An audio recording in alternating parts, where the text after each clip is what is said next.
Hello and welcome to Chinese Novel Audiobook. Explore our playlist for more captivating novels, and don't forget to subscribe and hit the notification bell so you never miss a new video. Now, let's dive into today's story. Chapter 61. Such a proactive achievement is rare. Who dares bully my brother? The leader of the thieves bellowed resoundingly and told his underlings to call the other party over. As their boss, if I don't reclaim some face and stand up for my underlings when they're wronged, how am I going to establish my authority in the future? Emboldened by their leader backing them up, the thief instantly stood ramrod straight.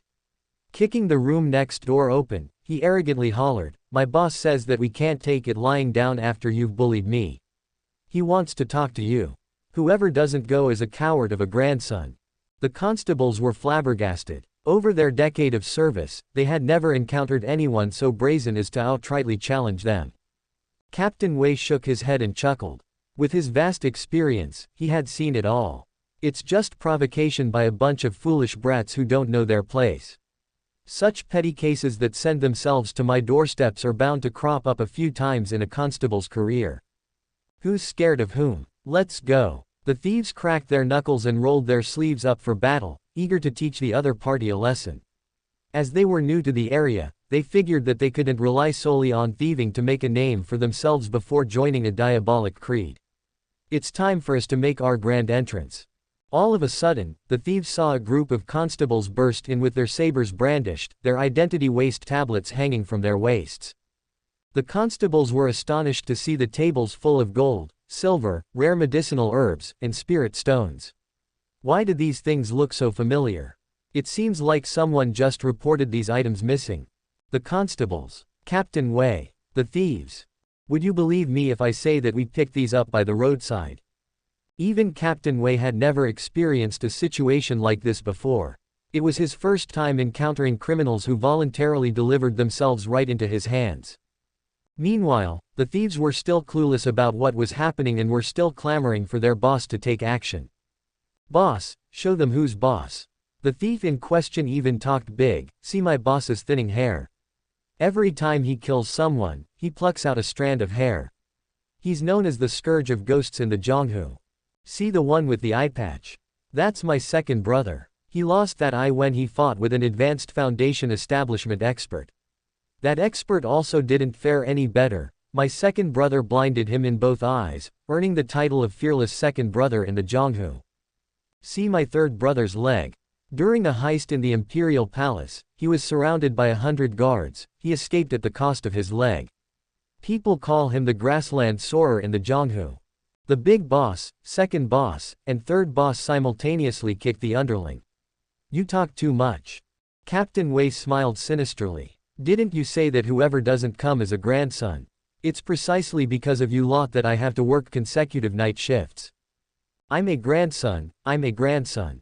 The thief's leader trembled with fear. The thieves no longer dared to make a move. Noticing that the door was blocked by the constables, they broke through the walls and fled, the noisy group running into the main hall. Their strength lay in speed, while their abilities in direct combat were average, not to mention that they hadn't even reached the Foundation establishment stage. Their big boss was only at the level 9 Qi training stage. The leader of the thieves commanded his people to scatter as they fled. "The group of you, run out from the front door, the rest of you, follow me through the back door." Lu Yang noticed the commotion and quickly figured out the situation, finding it rather amusing. The thieves and constables are separated by just a wall, yet the thieves dare to provoke the constables. Wait, if they escape through the backyard, what if the constables discover the tiger henchman ghosts? Lu Yang was swift in realizing the crux of the problem. If the tiger henchman ghosts are annihilated, who's going to barbecue the skewers? How are we going to continue operating the barbecue shop? How are we going to spy on Qin Yuan now? The big thief boss was stupefied to see Lu Yang blocking the door and reached out his hand to hurl Lu Yang away. The latter was holding a basin of dough drop soup. When he saw the big thief boss coming at him truculently, his hand trembled, spilling all the soup. The thief leader didn't expect such a turn of events. He conjured a layer of spirit energy as a barrier to block the dough drop soup. With this brief delay, Captain Wei took out a snake-like iron chain and coiled it around the leader of the thieves. "Go, catch the rest and bring them back." This meal is a worthy one. Captain Wei felt refreshed as if the haze over him had been swept away. The troublesome band of thieves that has plagued us for days is now finally apprehended. What a blessing. Captain Wei patted Lu Yang's shoulders and laughed heartily. If you hadn't blocked the way, this brat would have really run away. You were a hero in standing up for what is right. Wait for it, I will award you with a silk banner tomorrow. Lu Yang hastily waved his hand and said it wasn't necessary, but it wasn't enough to change Constable Captain Wei's mind. The latter was so elated that he insisted on giving Lu Yang the silk banner. As the scuffle between the constables and thieves had caused quite a ruckus, damaging the walls and turning the main hall into a chaotic mess of smoke and dust, the diners could only leave early. However, they found it worthwhile that they had managed to witness the constables in action. One more time, barbecue shop is a really great place. The constables can catch people even while sitting. It was worth coming here. You don't get to see such a good show elsewhere even if you have the money. This must be a place where good fortune accumulates. Their business is already booming in such a short span of time. Even if the food is delicious, this level of popularity is over the top. It definitely involves a certain degree of luck. The fact that the constables could arrest those people today successfully proves this point. It looks like I have to come by more often to have the luck rub off on me. That makes sense. Let's come together next time. Listening to the fading discussions, Lu Yang became pessimistic about the future of the barbecue shop. It's destined to become a big thing. When I send over the silk banner tomorrow, I'll also bring the money for repairing the walls. Constable Captain Wei waved at Lu Yang before taking the unlucky thieves away. Lu Yang stood at the entrance and sighed. Suddenly, he noticed that Qin Yuanao had left his estate once again. Brother Lu, Qin Yuanao has left his estate again. Manji Yu transmitted an auditory message from the second floor. He was very conscientious with his task, not caring about everything that happened downstairs and only focusing on watching Qin Yuanao's actions. I've seen it. You and Jingzhou fix the damaged wall. I'll follow Qin Yuanao. Understood. Lu Yang used shrinking earth to follow Qin Yuanao once more. Meng Jingzhou remarked from behind, Lu Yang's talent in spells is really strong. I tried learning from him for half a day but learned nothing. Besides, I keep feeling that the mantra he taught me has something to do with spatial spells. Is it just my illusion? Meng Jingzhou didn't delve further into this topic. Lu Yang's talent in spells can only be described as outrageous. To hope to learn spells from him is pure daydreaming.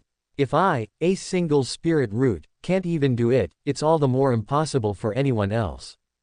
Lu Yang was already a distance away and didn't hear Meng Jingzhou.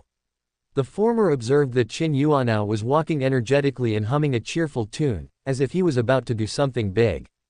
Qin Yuanao arrived at a large estate, but instead of knocking, he cast a spell on the door. Soon, a tall, lanky man emerged. He immediately asked, "The day has come."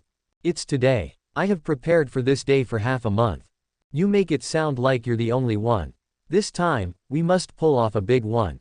There hasn't been much movement this while, and it's suffocating me inside. Once this is completed, you'll have to publicize it well. Let's see who dares to underestimate me again." A hint of a cruel smile appeared on Qin Yuanao's visage. Certainly.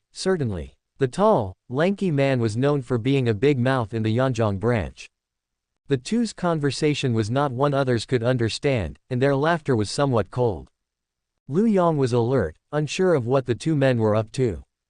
The two walked to a bustling district where a building was especially conspicuous due to its vibrant decorations. Qin Yuanao and the tall, lanky man went inside and were warmly received. Lu Yang raised his head to look at the wooden plaque. It was a brothel. Chapter 62, Location of the Base.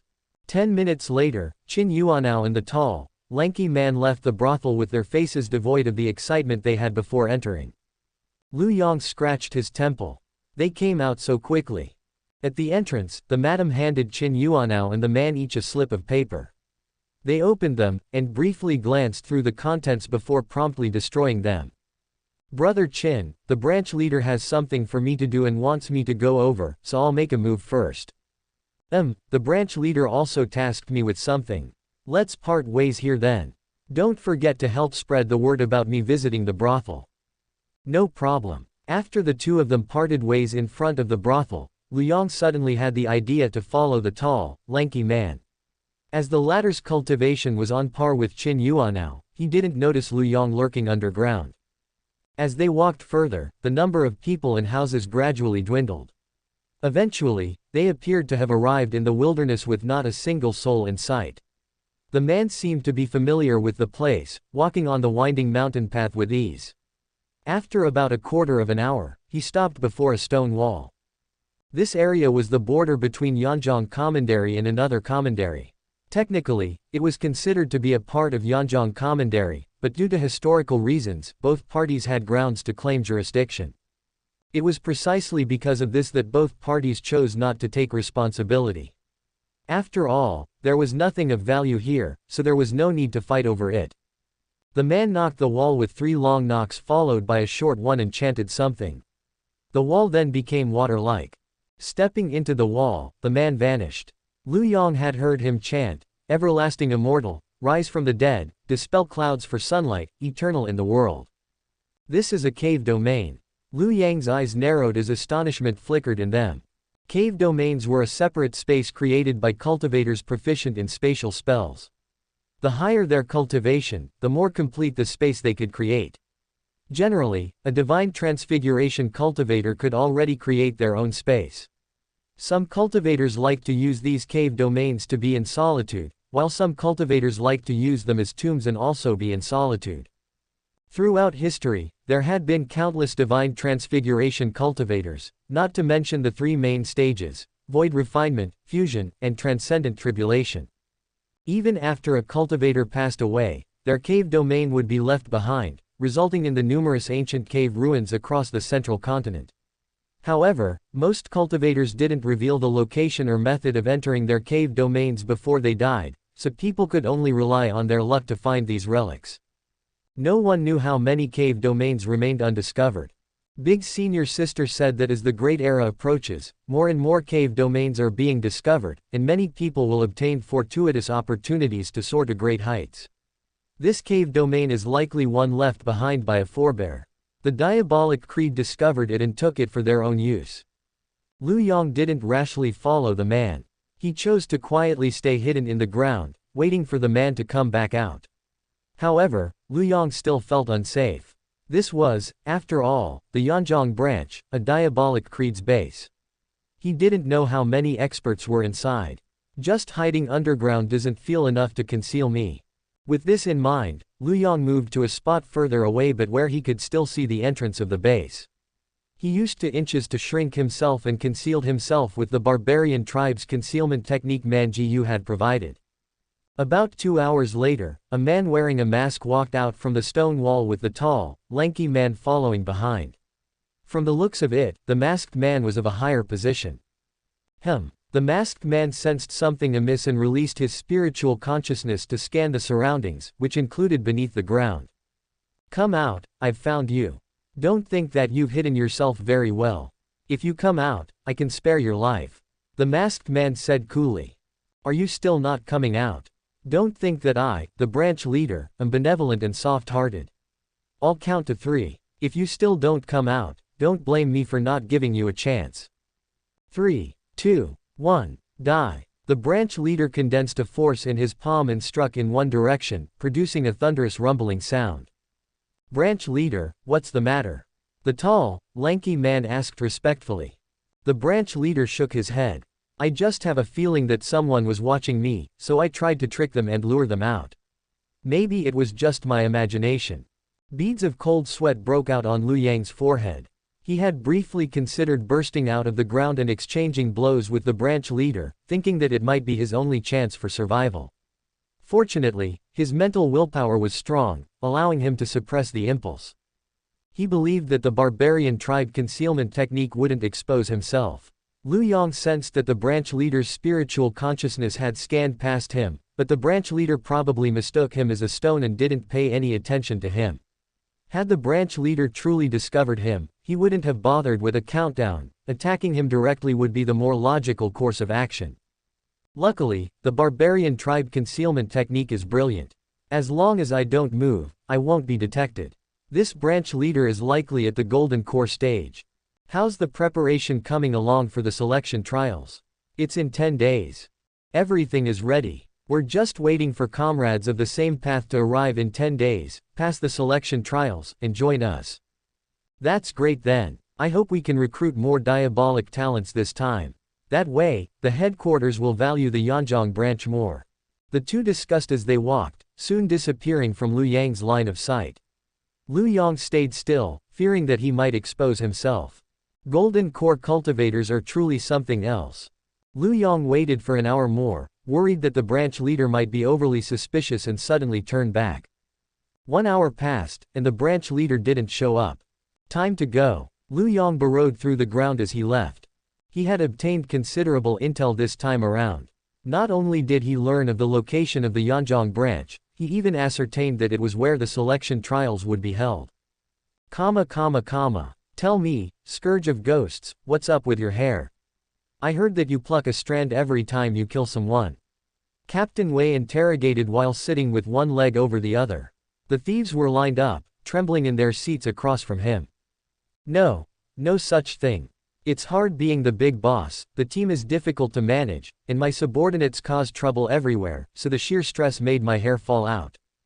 What about you, fearless second brother? I heard that you fought with a Foundation establishment cultivator.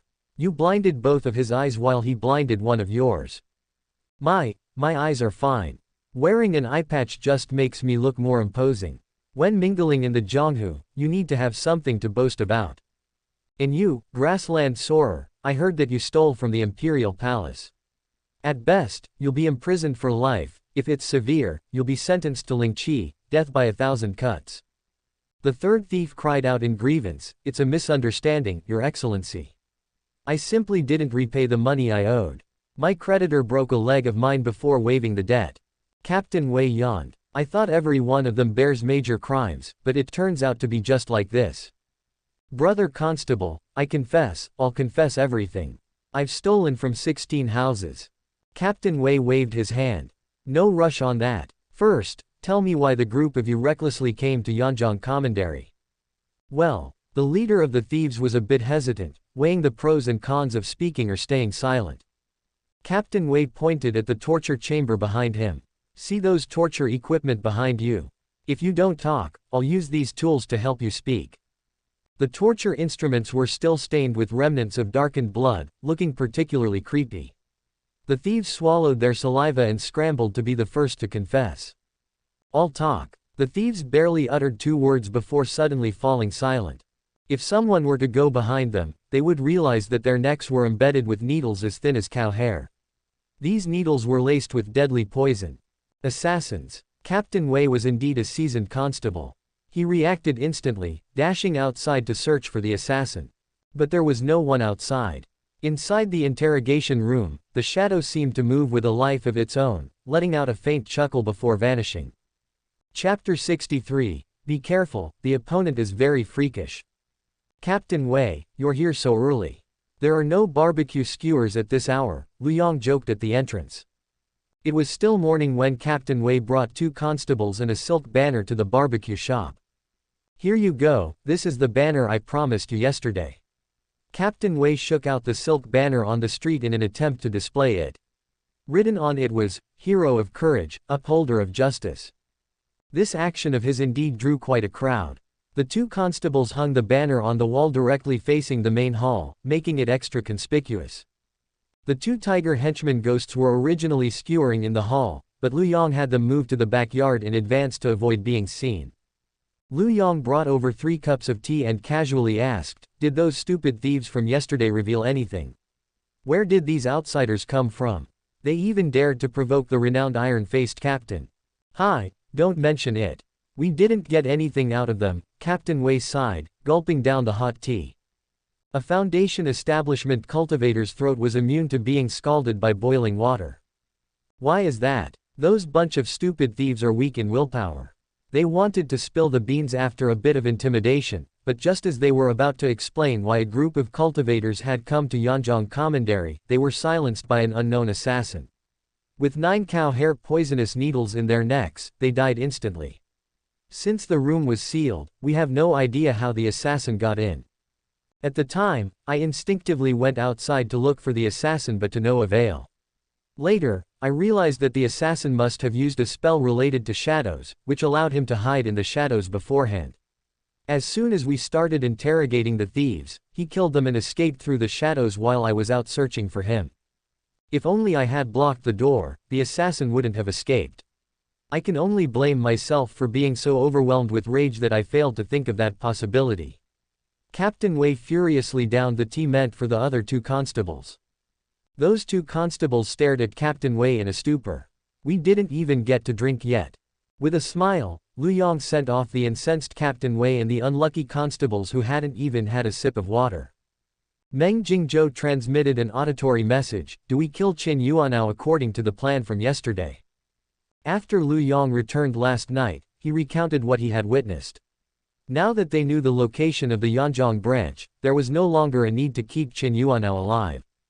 The 3 of them then spent the night devising a plan to ambush Qin Yuanao. To be more specific, Lu Yang and Meng Jingzhou were the ones discussing while Man Jiyu listened by the side. "No rush. I have a new idea. Let's prepare a bit more. A figure in black robes lightly knocked on the door to Qin Yuanao's estate, but no one answered even after a long time. The black-robed figure continued waiting. Finally, the door opened, but there was no one there, as if the door had opened by itself. The door stood open like the gaping maw of a monster, ready to devour the unsuspecting. The black-robed figure entered the estate calmly.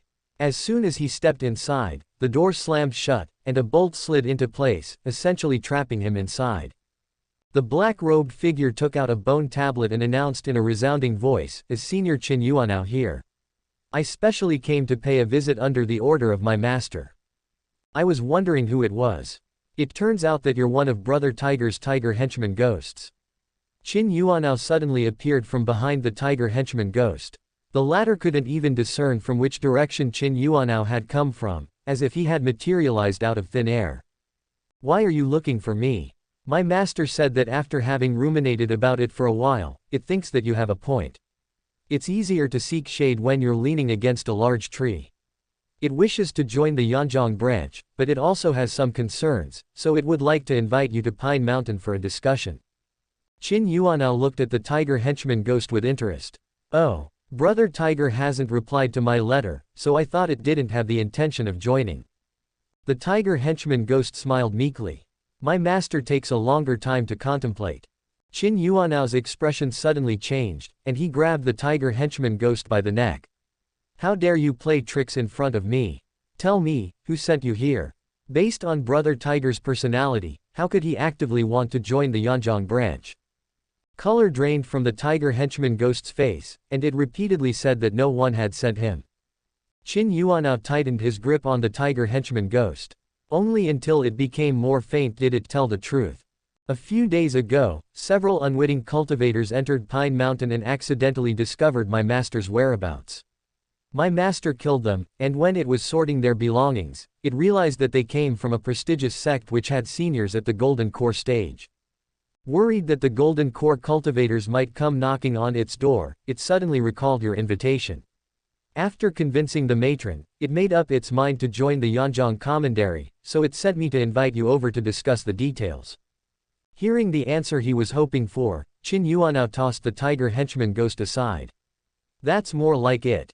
No longer suspecting the tiger henchman ghost, Qin Yuanao followed him to Pine Mountain. "Senior Qin, my master is waiting just ahead," the tiger henchman ghost said respectfully. "Master doesn't like people listening in, so please go ahead." Qin Yuanao didn't bother with the tiger henchman ghost and walked ahead by himself. The forest was dense and tranquil, seemingly devoid of human presence for a long time. The bird calls in the distance added a touch of serenity to this dense woodland. In front of him sat a 4-meter-long tiger demon. There were 2 cups of tea set on a stone table, giving off a hospitable air. Qin Yuanao subconsciously relaxed his guard and quickened his pace. Suddenly, his cultivation technique activated automatically. It formed a thin layer of protective film around him that blocked an unknown attack, leaving only a shallow cut on his neck. "There's an ambush." With his wealth of experience, Qin Yuanao nimbly jumped back. He saw a nearly invisible fine line stretched in the air at the same height as his neck.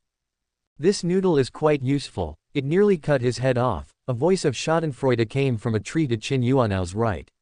It was Meng Jingzhou. What Qin Yuan'ao saw was not a fine line but dragon beard noodles one Lu Yang had bought from the dining hall. According to the senior male disciple selling the noodles, this type of noodle could kill without a trace and was best for ambushes.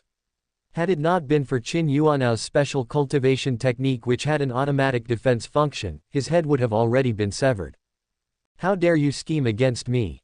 Qin Yuan'ao glowered at the tiger demon. "He didn't invite me to discuss joining the Yanzhong branch.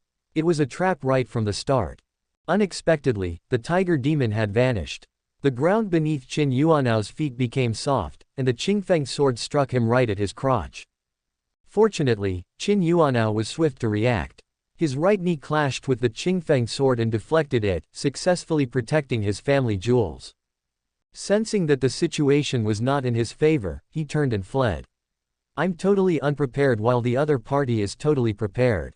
How am I supposed to fight back? It must be fellow diabolic cultivators." Qin Yuan'ao was sure about his conjecture. That sword's attack was too wicked, how could any righteous cultivator fight like that? Man Ji-yu had been waiting behind him for a long time. He swung a tree at Qin Yuan'ao, sending him flying far away. Why does it feel like nothing?" Man Ji-yu was perplexed. "I had clearly hit the target, but it felt like hitting a piece of paper." Despite being thrown a distance away, he was unscathed, and his fighting spirit undiminished. "Watch out for his cultivation technique, it's very freakish," Man Ji-yu reminded loudly. "You're just a few juniors and you think you can deal with me. You're 100 years too early." Qin Yuan'ao laughed out loud. "As long as they can't figure out the true purpose of my cultivation technique, no one can catch me." Lu Yang leapt into the air with composure, aiming his identity jade pendant at Qin Yuan'ao. Capture. Qin Yuan'ao was momentarily stunned, yet to register what was happening. "This jade pendant looks like an alternative storage ring, but a storage ring can't capture me." He then noticed that the trio were giving him strange looks. Slowly looking down, he realized that he was naked, not knowing when his clothes had mysteriously disappeared. Qin Yuan'ao's clothes had been absorbed into the jade pendant, leaving him shivering out in the open in just his underwear. FCK, you guys are the freakish ones. Chapter 64, Shadow. Out of conscience, Lu Yang didn't take away all of Qin Yuan'ao's clothes, leaving him a piece of underwear to preserve his modesty. The storage ring was a widely known magical treasure among cultivators. The Luodi Merchant Guild had conducted several surveys on the most popular magical treasures, and the storage ring consistently topped the charts with the highest number of votes. Regardless of whether one was out traveling, touring the continent, hiding treasures and their secret money stash, it was an essential household magical treasure. Moreover, storage rings were very cheap. Even Qi training cultivators could afford it, though their space would be much smaller. Every year, many Qi training cultivators would purchase storage rings, and the Luodi Merchant Guild would reap tremendous profits, making it a major source of revenue. The Luodi Merchant Guild even released upgraded versions of the storage rings annually, though the improvements mainly focused on enhancing the external aesthetics while the internal space remained unchanged. For most cultivators, the first magical treasure in their possession would be the storage rings, so it held immense sentimental value. Both righteous and diabolic cultivators would use storage rings, and Qin Yuan'ao was naturally no exception. The aforementioned was Qin Yuan'ao's impression of storage rings.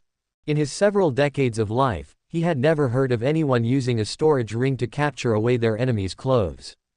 Does this even make sense? It actually made perfect sense.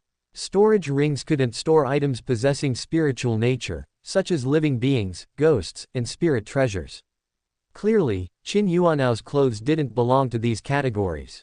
Fortunately, as a proud cultivator of the diabolic path, Qin Yuan'ao's sense of shame had long vanished with the wind. Even if he was just wearing his underwear, that didn't stop him from fighting.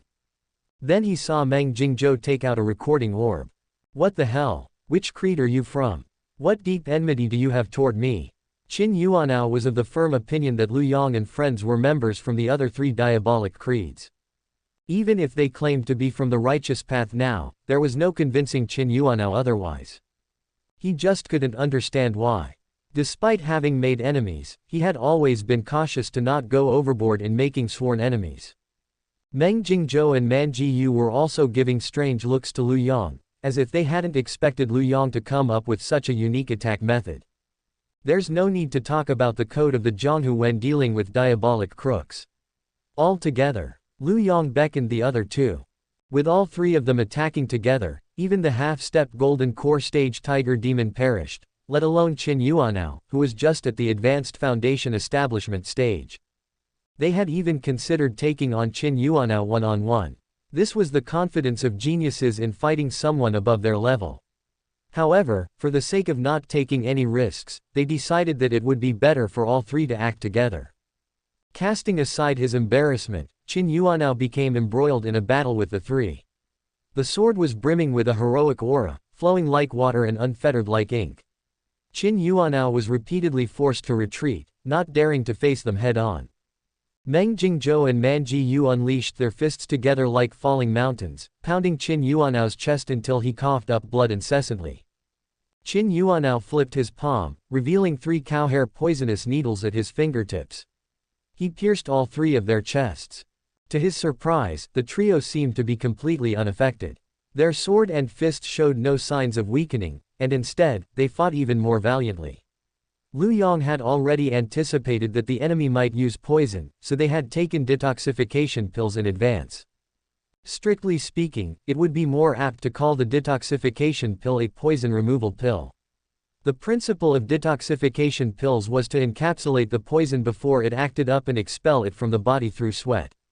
However, if the poison never took effect in the first place, how could it be called detoxification? Qin Yuanao cursed under his breath. His opponents were too sufficiently prepared. He was unable to unleash his vicious methods.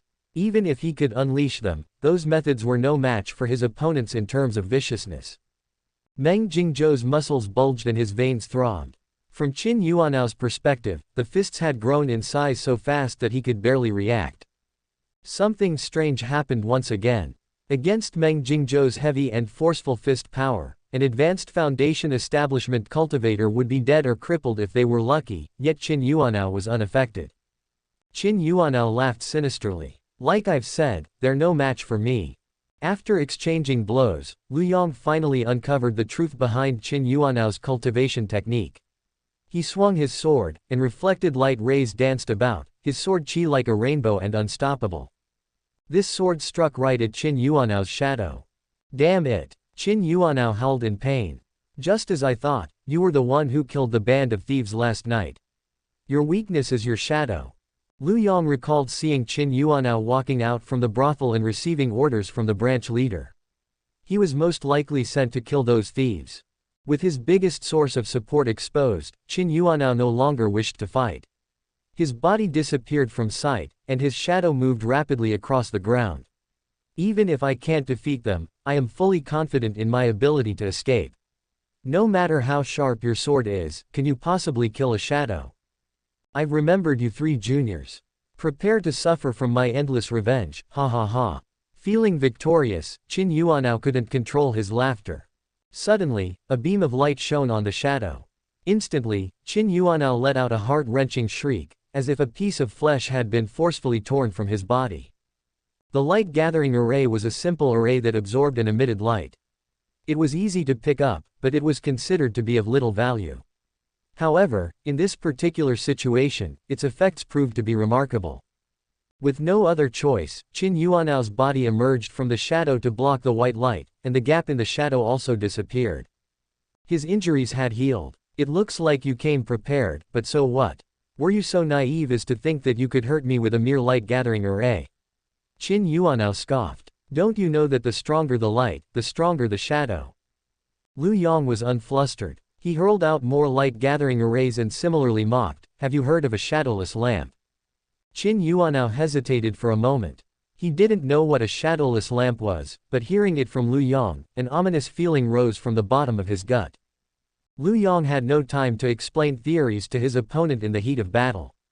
Dozens of white light rays hit Qin Yuanao, causing his shadow to sizzle. Regardless of how Qin Yuanao revealed his body to block the rays or shrink back into his shadow, his efforts were futile in stopping this process. The shadow grew increasingly faint until it was indistinguishable to the naked eye. The principle of a shadowless lamp was not to make the shadow disappear but to make it so faint that it was almost imperceptible. Qin Yuanao roared as he darted out from the nearly invisible shadow. His physical body could no longer hide within the shadow. Rays of sword light descended from the sky like a rainbow from beyond the horizon. It was so sudden that it caught Qin Yuanao off guard, piercing straight through his body. This was the moment Lu Yang had been waiting for. What a close shave, we almost let him escape. Meng Jingzhou was relieved to see Qin Yuanao dead. If he had gotten away, their preparations over the past few days would have been in vain. He thought that they were already well prepared, believing that Qin Yuanao had no chance of escape even if he grew wings. Who would have thought that his cultivation technique is related to shadows and that he would be so hard to trap? Meng Jingzhou grinned as he bumped Lu Yang's shoulder. Good thing you proposed making the light-gathering arrays before we set off. It was just luck. I suspected that his cultivation technique was related to shadows, but I had no concrete evidence. Anyway, let's not be happy too early. It's not too late to celebrate after destroying the corpse and cleaning up the evidence. At Lu Yang's suggestion, the trio burned Qin Yuanao's corpse beyond recognition and tossed it into the tiger demon's lair before destroying the entrance with an explosion. That way, no one would find the place unless they deliberately searched the mountain. Chapter 65, Examiners. Lu Yang held Qin Yuanao's storage ring. After several failed attempts, he shook his head regrettably. Such a pity. This storage ring can only be opened by Qin Yuanao himself. There's no use even if we get our hands on it. Forcefully opening it would only disperse the internal space, making it an impossible challenge to retrieve anything. Let's go check out his house. Maybe we can find something. Lu Yang beckoned to the other two to leave. The tiger henchman ghost that had tricked Qin Yuanao followed them from behind. Man Ji Yu thought that it had done a good job and decided to reward it with 2 lamb skewers. Based on theory, if the lamb skewer is charred until it becomes like an offering, the tiger henchman ghost will be able to eat it. As for whether the tiger henchman ghost tastes the proper or charred version, it will have to be tested in practice. When they arrived at Qin Yuanao's estate, they saw that it looked empty with hardly any decorations. One would probably find the place to be lifeless if they lived here alone. The trio went to the training room. Aside from a jade statue, there were only 2 bookshelves packed with various secret manuals on cultivation techniques.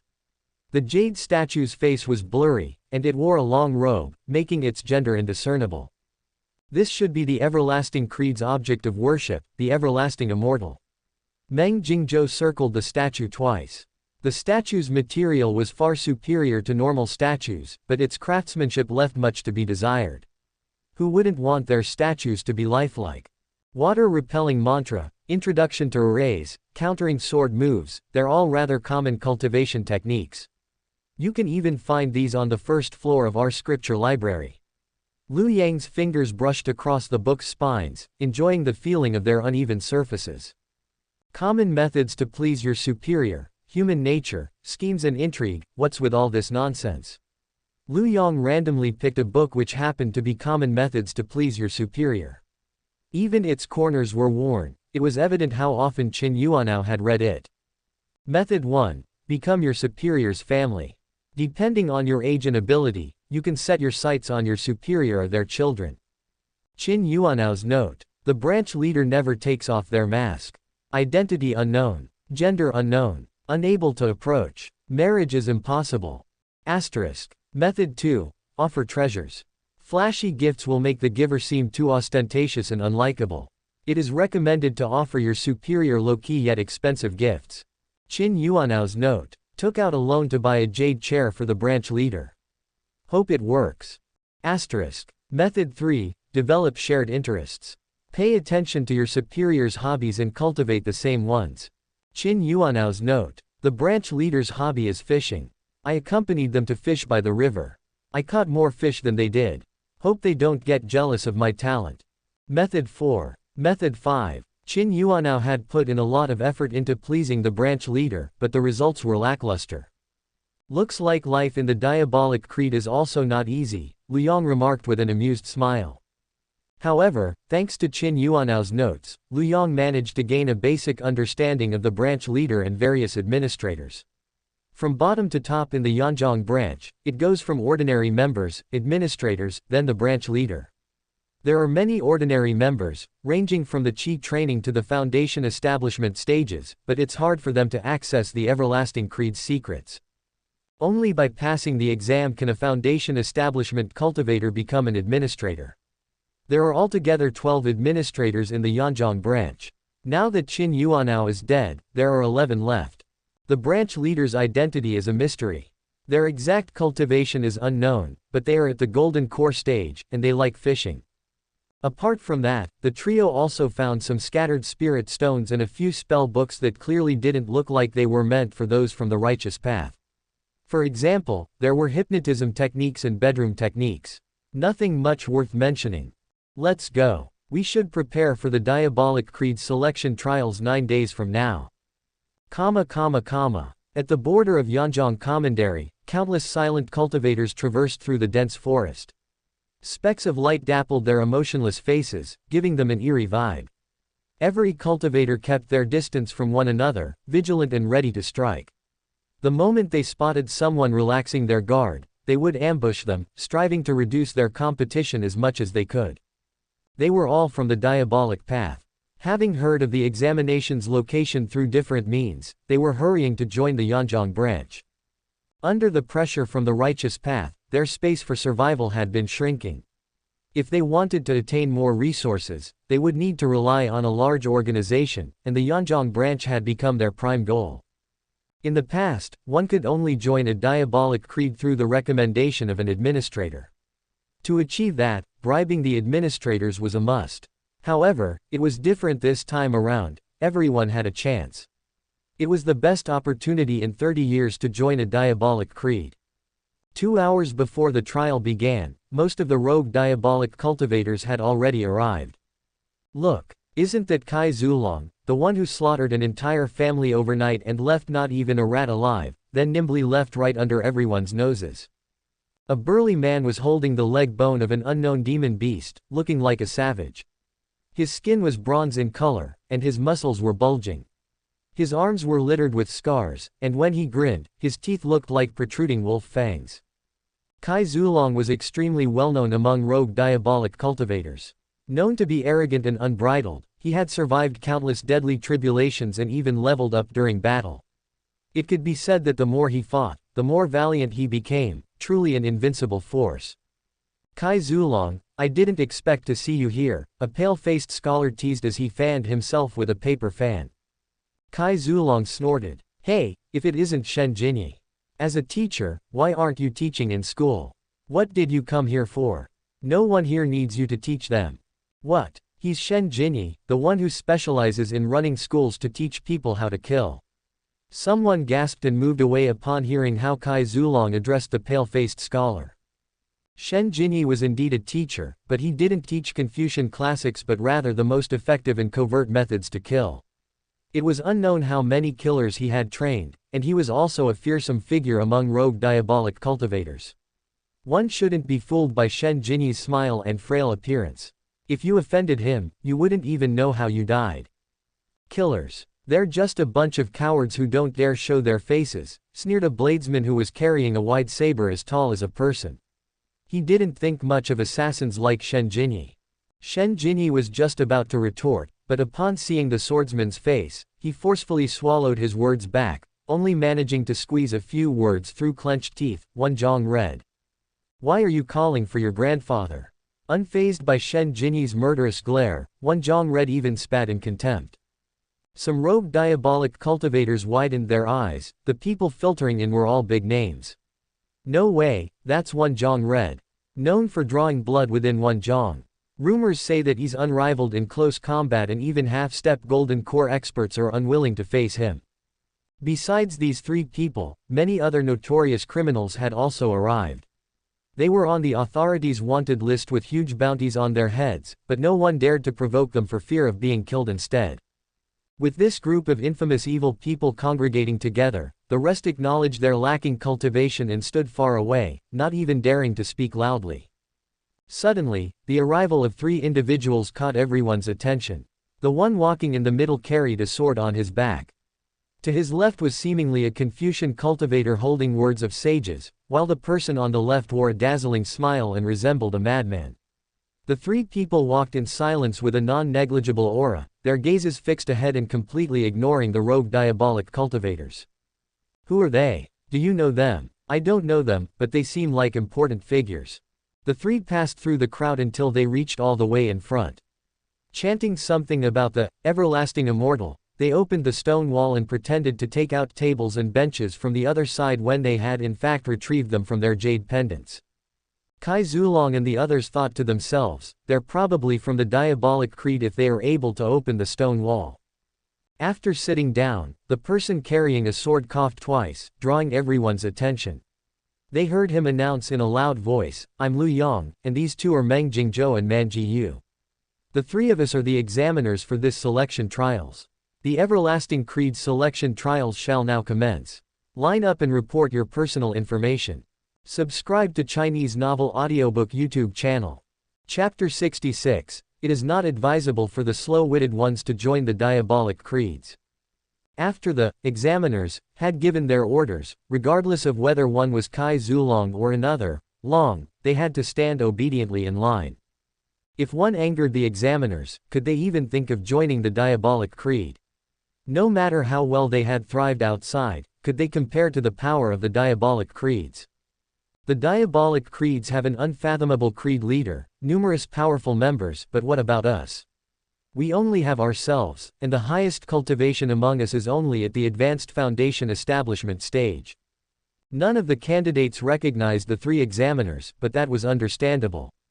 After all, diabolic creeds were in existence far more mysterious than rogue diabolic cultivators. They rarely showed themselves, so it wasn't surprising that no one had seen them before. Although the selection had begun 2 hours earlier than announced, nobody raised any questions. This is probably part of the test. Arriving early demonstrates our dedication to the diabolic creed, while those who come right on time are deemed unworthy of joining. Lu Yang was sitting with one leg crossed over the other. He took out a brush and paper, pointing at the first person. Tell me, why do you want to join the diabolic creed? What value can you bring to us? What are your personal goals and plans? What are your expectations regarding the stipend? The first person was dumbfounded by the sudden barrage of questions. Are these the exam questions for entering the diabolic creed? Shouldn't they be asking about things like my cultivation techniques, and what kind of evil deeds I have done? Not receiving any response from the man, Lu Yang waved his hand impatiently. What's with the, If you're tongue-tied when faced with just our questions, are you going to spill everything about the diabolic creed if the authorities catch you in the future? You're disqualified. Go back. The second candidate was the leader of a small gang. For the multiple times he had been imprisoned, his gang and wife would be taken by his underlings multiple times, and he would have to reclaim them multiple times. This made him a fairly experienced gang leader. I'm Niu Meng, leader of the Qinglong gang. I want to join the diabolic creed because of the better prospects that are available. My ideals and philosophy for the diabolic path align closely with that of your diabolic creed, and I believe I will be a great fit within the creed. If I am given the opportunity to join your diabolic creed, I will definitely commit myself to doing evil diligently and helping the creed grow stronger. I see a future where we can achieve new heights together. My personal plan is simple. I'll do whatever the diabolic creed needs me to do with no complaints at all. After all, only when the diabolic creed is strong can I be strong. The diabolic creed will already be giving me a place to establish myself, so how could I still ask for a stipend? I should be offering tribute to the creed instead. When Niu Meng reached the climax, he even waved his fists to express that he was determined to surmount obstacles and embrace a brighter future. He sounded very well prepared. After all, this was how he taught the Qinglong gang. You're disqualified. Go back. Why? Niu Meng was indignant. He thought that his answer was near perfect. Lu Yang rebuked him harshly, feeling that Niu Meng had let down those from the diabolic path. What is the diabolic path? It is about selfishness, yet you are so eager to serve the diabolic creed without expecting anything in return. How could someone like you be a diabolic cultivator? As a member of the diabolic creed, you must always be plotting to raise a rebellion and overthrow the leaders. Can a diabolic creed really be called one if there is no internal strife? Besides, didn't you say that you'd do whatever the diabolic creed needs you to do? Well, the diabolic creed needs to disqualify you now. Get lost. Niu Meng left dejectedly while those behind him felt as if they had broadened their horizons. So this is the philosophy of the diabolic creed. As expected of the examiners, they have a profound understanding of the diabolic path. Next, Meng Jingzhou called. I'm Kai Zulong. My cultivation is at the foundation establishment stage. Kai Zulong emphasized his cultivation, hoping that the examiners would take him seriously. Tell us, what evil deeds have you done? Kai Zulong had plenty to say on this topic. I was taken by wolves as a child and raised by them. When I was 10, I killed those wolves with a bone knife and went down the mountain where I would rob whatever I wanted. I kept this habit even when I got to the city. Whenever I lacked something, I would steal it. The constables would chase me, but I was too fast for anyone to catch, and I would continue to steal while fleeing. As I stole, I would even take hostages and kill anyone who got in my way. Kai Zulong was proud of his own acts. With all the evil things I've done, how could I not qualify for the diabolic creed? Meng Jingzhou shook his head. The righteous path has the upper hand now, so we, the diabolic path, have to keep a low profile. Your actions are too ostentatious and will come back to bite you sooner or later. Look at yourself, how many people know who you are? Now, look at the three of us, does anyone recognize us? See, that's the difference. This isn't cowardice. It's premeditated concealment. It's the wisdom of hiding in plain sight. Man Ji-yu glanced at Lu Yang and Meng Jingzhou curiously. Why do I feel like Brother Lu and Brother Meng are so familiar with the diabolic path? Kai Zulong was greatly inspired. He realized that he had underestimated the complexities of the diabolic path and left willingly. My name is Shen Jinyi. The pale-faced scholar introduced himself smilingly. After hearing the questions and answers before him, he felt that he had figured out the examiner's approach. Man Ji-yu sized up the man's scholarly appearance. He's likely a Confucian cultivator too. There was a question that had perplexed him for a long time, and even fourth elder couldn't answer. He asked in excitement, since lady and granny both sound similar and refer to a female, can I call a lady granny? 1. The question completely caught Shen Jinyi by surprise. Despite his 40 years of life experience, he was still in a stupor. Man Ji-yu hadn't spoken, and Shen Jinyi had been thinking that this examiner on the left looked simple-minded and ordinary. He hadn't expected such a curveball right off the bat from Man Ji-yu. However, Shen Jinyi didn't directly admit that he didn't know the answer. I am a killer, not a Confucian cultivator. Killer. Have you studied criminal law? Lu Yang asked with interest. I have studied it a little, Shen Jinyi replied humbly.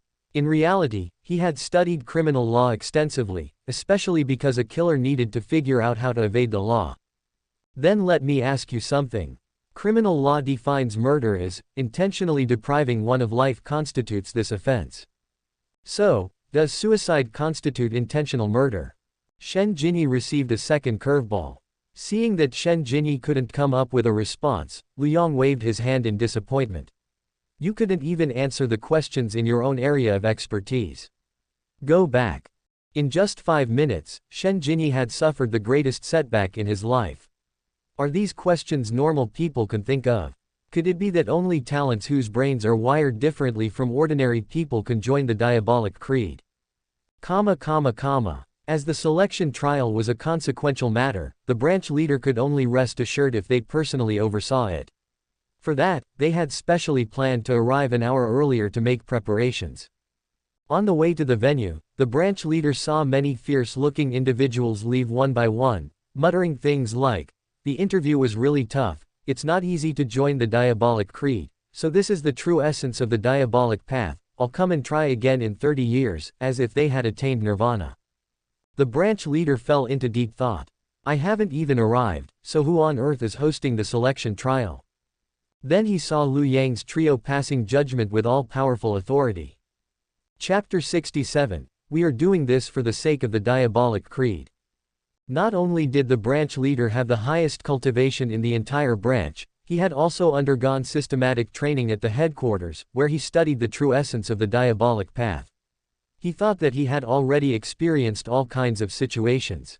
But something like this, I've really never encountered this before. If one were to tell him that the administrators were considerate of their hard work and made preparations beforehand, that would still be understandable, and he would even be gratified. But what's with these three? From which hole in the ground did they crawl out? The branch leader soon figured out what was going on, his frosty gaze almost capable of killing. These three people are impersonating examiners and weeding out their competition in advance. What a clever trick, the branch leader exclaimed through gritted teeth. The three of them were still playing the role of examiners. Lu Yang propped his legs on the table. You think you can pass without bribing us? Next. The next candidate respectfully presented spirit stones to the three examiners. Meng Jingzhou nodded but found the offering to be inadequate. Do you have any experience in joining a diabolic creed? No. Oh, I'm sorry then. We don't take in people without experience. Go back. He was at a loss for words. These examiners might as well write, we refuse to recruit anyone, on their faces. The branch leader appeared behind the trio like a specter. Frigid air seeped through their teeth as he fully unleashed their golden core aura, sending the three of them flying into a wall with just a smack. Had I arrived any later, everyone would have been gone. Lu Yang extricated himself from the wall and hurriedly beseeched, Your Excellency, we're innocent. We were wholeheartedly thinking in the diabolic creed's best interests. The branch leader found it amusing despite seething with anger. Then why don't you explain how you were being considerate of the diabolic creed? Your Excellency, think about it. As diabolic cultivators, we should be skeptical, question everything, and not trust others easily. But look at these people. As soon as the three of us sat down here, they believed that we were the examiners. Not one person raised any questions. If they could fall for the trick so easily, wouldn't they be just as easily duped by others? If there are smart people from the righteous path, they could just deceive every single one of them. Besides, only cultivators of the righteous path believe everything they're told. I even suspected that there might be spies from the righteous path among these people. Your Excellency, you must investigate their identities thoroughly. We can't let any righteous cultivators infiltrate the creed. Lu Yang even shot a suspicious glance at the crowd of candidates, wearing an expression that said, There's definitely spies among you. His heartfelt speech seemed to be a testament to how he had the branch leader's interests at heart. The branch leader's expression relaxed slightly. Meng Jingzhou was even more sincere than Lu Yang, as if he had directly translated his thoughts into words. Moreover, diabolic cultivators are selfish and only think of themselves. With so many people here for the selection trials, we naturally needed to find ways to reduce the competition. If they're not as skilled and get tricked, who can they blame? They can only blame it on themselves for not being experienced enough in deception. The branch leader's brow smoothened out. This should be their genuine thoughts. They are right. Diabolic cultivators should be wanton, show no regard for the law, be unscrupulous, and use any means possible. Back when I joined the diabolic creed, I also resorted to every trick in the book, which earned me the favor of the higher-ups, and that's how I managed to achieve my position today. These three people's methods are even superior to mine in those days. Is this what they call a student surpassing the teacher? Man Ji Yu was the most straightforward as he declared, we truly want to join the diabolic creed, and we guarantee that we won't do a single good thing. The branch leader nodded. Maybe these three can also earn the favor of the higher-ups and improve the Yanjiang branch's evaluation. The crowd glowered at the trio. All of us here are infamous hoodlums, rascals, and swindlers, but even then, none of us are as shameless as these three in deceiving everyone so brutally. These bastards. The branch leader didn't care about the opinions of the people beneath him. Just a mediocre bunch. How can they compare to the value of these three? The three of you, what is your cultivation? Lu Yang replied deferentially, we are all at the basic foundation establishment stage. The three of us brothers are not from this region. We came to Yanjiang Commandery 1 month ago and happened to hear that the diabolic creed was recruiting, so we thought we'd give it a try. When we saw that there were too many competitors, we came up with this plan. Well done. The branch leader grew more pleased with the trio the more he looked at them. Such good fledglings. These are all part of my accomplishments. With how I had casually waved my hand earlier, ordinary basic foundation establishment cultivators would have gotten injured. In contrast, these three people were unscathed.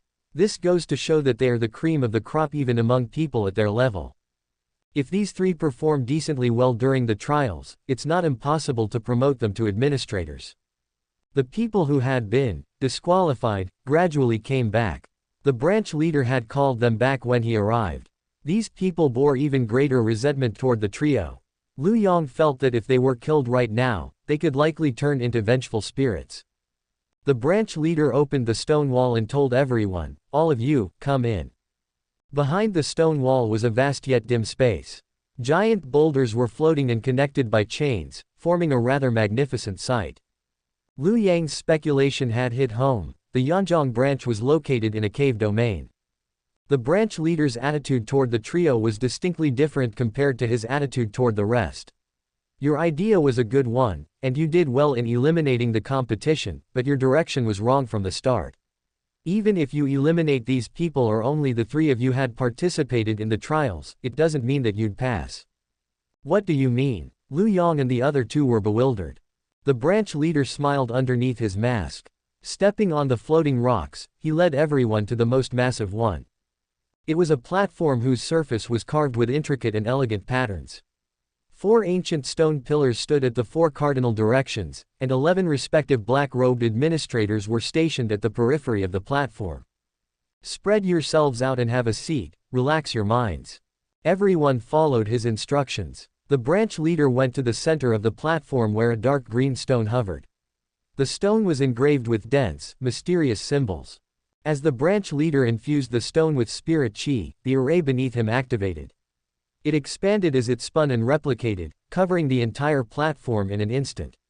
The platform resembled an ancient colossal beast that was awakening, using mysterious powers from ancient times to send everyone to an unknown space.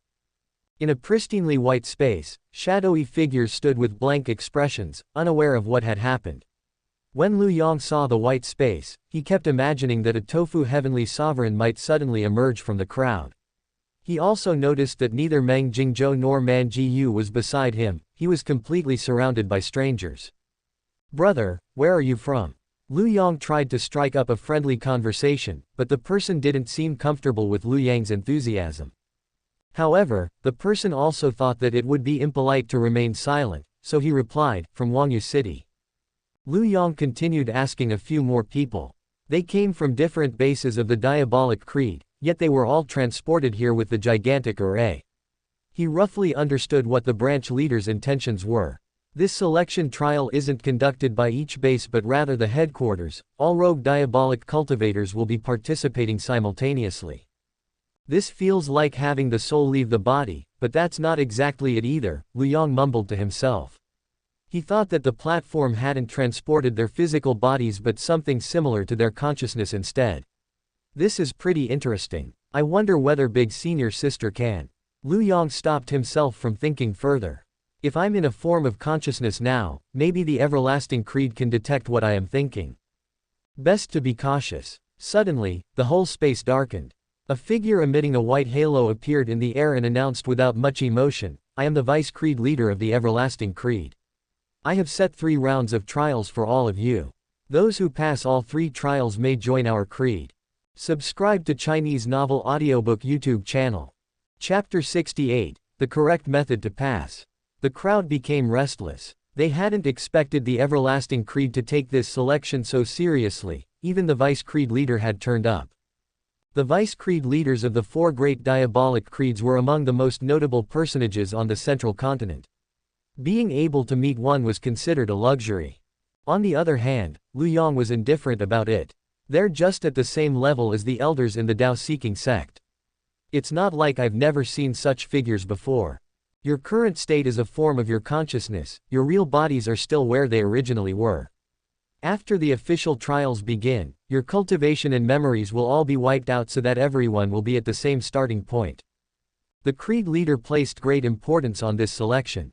Talents and geniuses matter most in the battle of the Great Era. If we find single spirit roots, innate celestial physiques, and innate diabolic spawns, we'll have the assets and leverage to contend with the righteous path. To this end, they had the Vice Creed leader specially design the 3 rounds of tests to ensure that true geniuses would be selected. In order to prevent cheating, they would use one of the Creed's secret spells to erase the candidate's cultivation and memories. That way, their true abilities could be reflected. The Vice Creed leader announced, "The first round officially begins now. The passing criterion is to defeat the Liang Kingdom's army." Everyone suddenly felt as if the world was spinning around them, and they couldn't distinguish the cardinal directions. By the time they regained their senses, they couldn't remember anything. Where am I? Man Ji Yu was still feeling dizzy as he came to his senses. His hair was disheveled, the sword in his hand was broken, and his armor was stained with blood and dirt. He took 2 steps forward, staggering as he almost fell down. His personal guard hastily supported him. "General, quickly get onto your horse. Now is not the time for maintaining righteousness and pride. The Liang Kingdom's army is closing in." As Man Ji Yu escaped on horseback, the details of the trial gradually flowed into Man Gu's mind. There are 2 kingdoms, the Liang Kingdom and Jin Kingdom. There's a deep-seated enmity between them, and both wish to defeat the other party. The Jin Kingdom isn't as strong as the Liang Kingdom. I am the Jin Kingdom's general, in charge of commanding the entire army. I was careless this time around and fell for the enemy's trap. I must get my act together, make a comeback, and defeat the Liang Kingdom. Man Ji Yu had forgotten that this was a test. He only remembered that he was the victorious general of the Jin Kingdom, and his mission was to defeat the Liang Kingdom and protect his own kingdom. Apart from memories regarding the background of the situation, war and combat experience also gushed into his mind. Man Ji Yu had now completely become the Jin Kingdom's victorious general. Unfortunately, Man Ji Yu might be very experienced, but that was also the case for the Liang Kingdom's general. As the 2 parties clashed, Man Ji Yu faced repeated defeats. Man Ji Yu was a venerable figure among the army, and the soldiers placed great trust in him. They believed that their setbacks were temporary and that their general, Man Ji Yu, would ultimately lead them to victory. Man Ji Yu lost yet again. As he had an honest character, although he had experience in warfare, he couldn't apply it effectively in practice, and he would often fall for the traps set by the Liang Kingdom's general. Phew. Man Ji Yu fled into a mountain cave in a sorry condition. He had suffered an utter defeat and lost his armor this time. It was the disgrace of his life. The plaintive winds and rains outside rattled his heart, increasing the bleakness of the whole situation. He thought about the trust his soldiers had in him. He thought about the repeated failures he suffered. He looked down at the sword in his hand. It was riddled with holes and jagged edges. He wished he could use it to end his life right now and then. Everything will be resolved with death. Defeat. Jin Kingdom. They all have nothing to do with me. Suddenly, a spider caught his attention. It bore a strange appearance, one that Man Ji Yu had never seen before.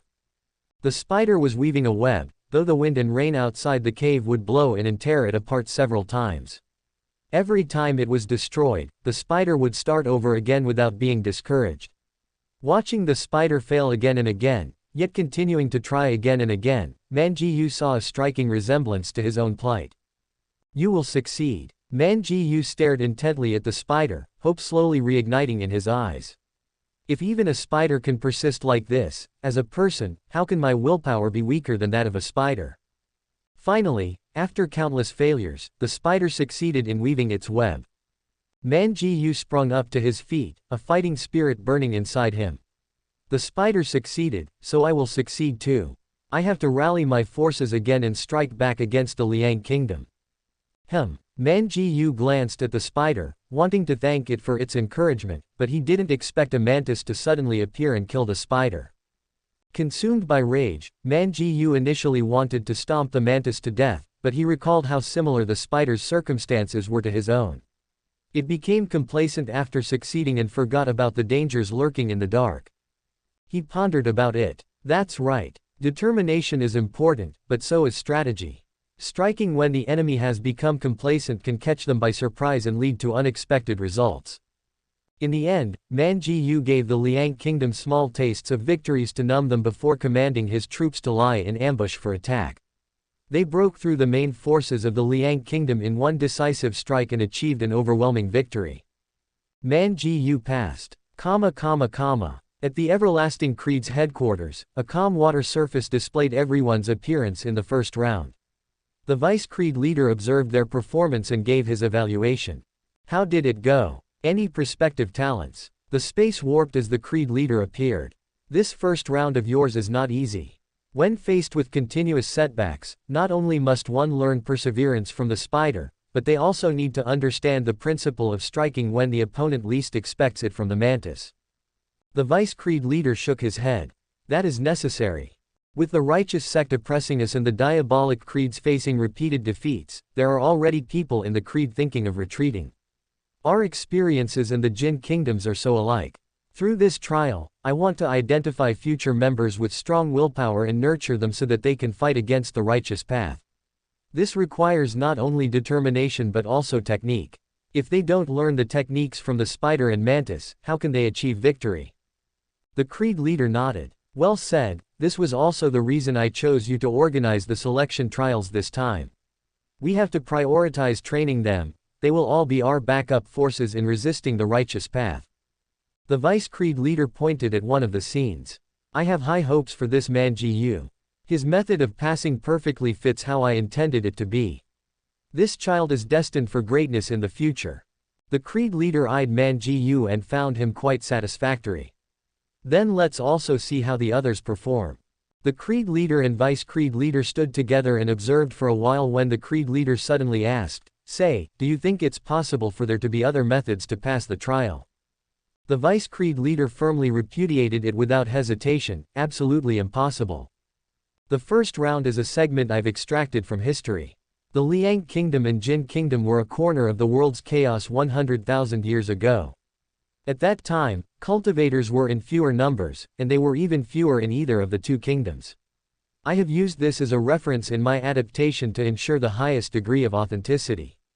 For the sake of extracting the historical segment, the Everlasting Creed had poured in a substantial amount of resources, so much so that the Vice Creed leader's heart ached. In history, the Jin kingdom's general gained enlightenment in the mountain cave and defeated the Liang kingdom's army. This was already a miracle. I refused to believe that there are other methods. The Creed leader nodded, he thought the same. He had asked the question earlier simply because he found the silence awkward and wanted to start a conversation.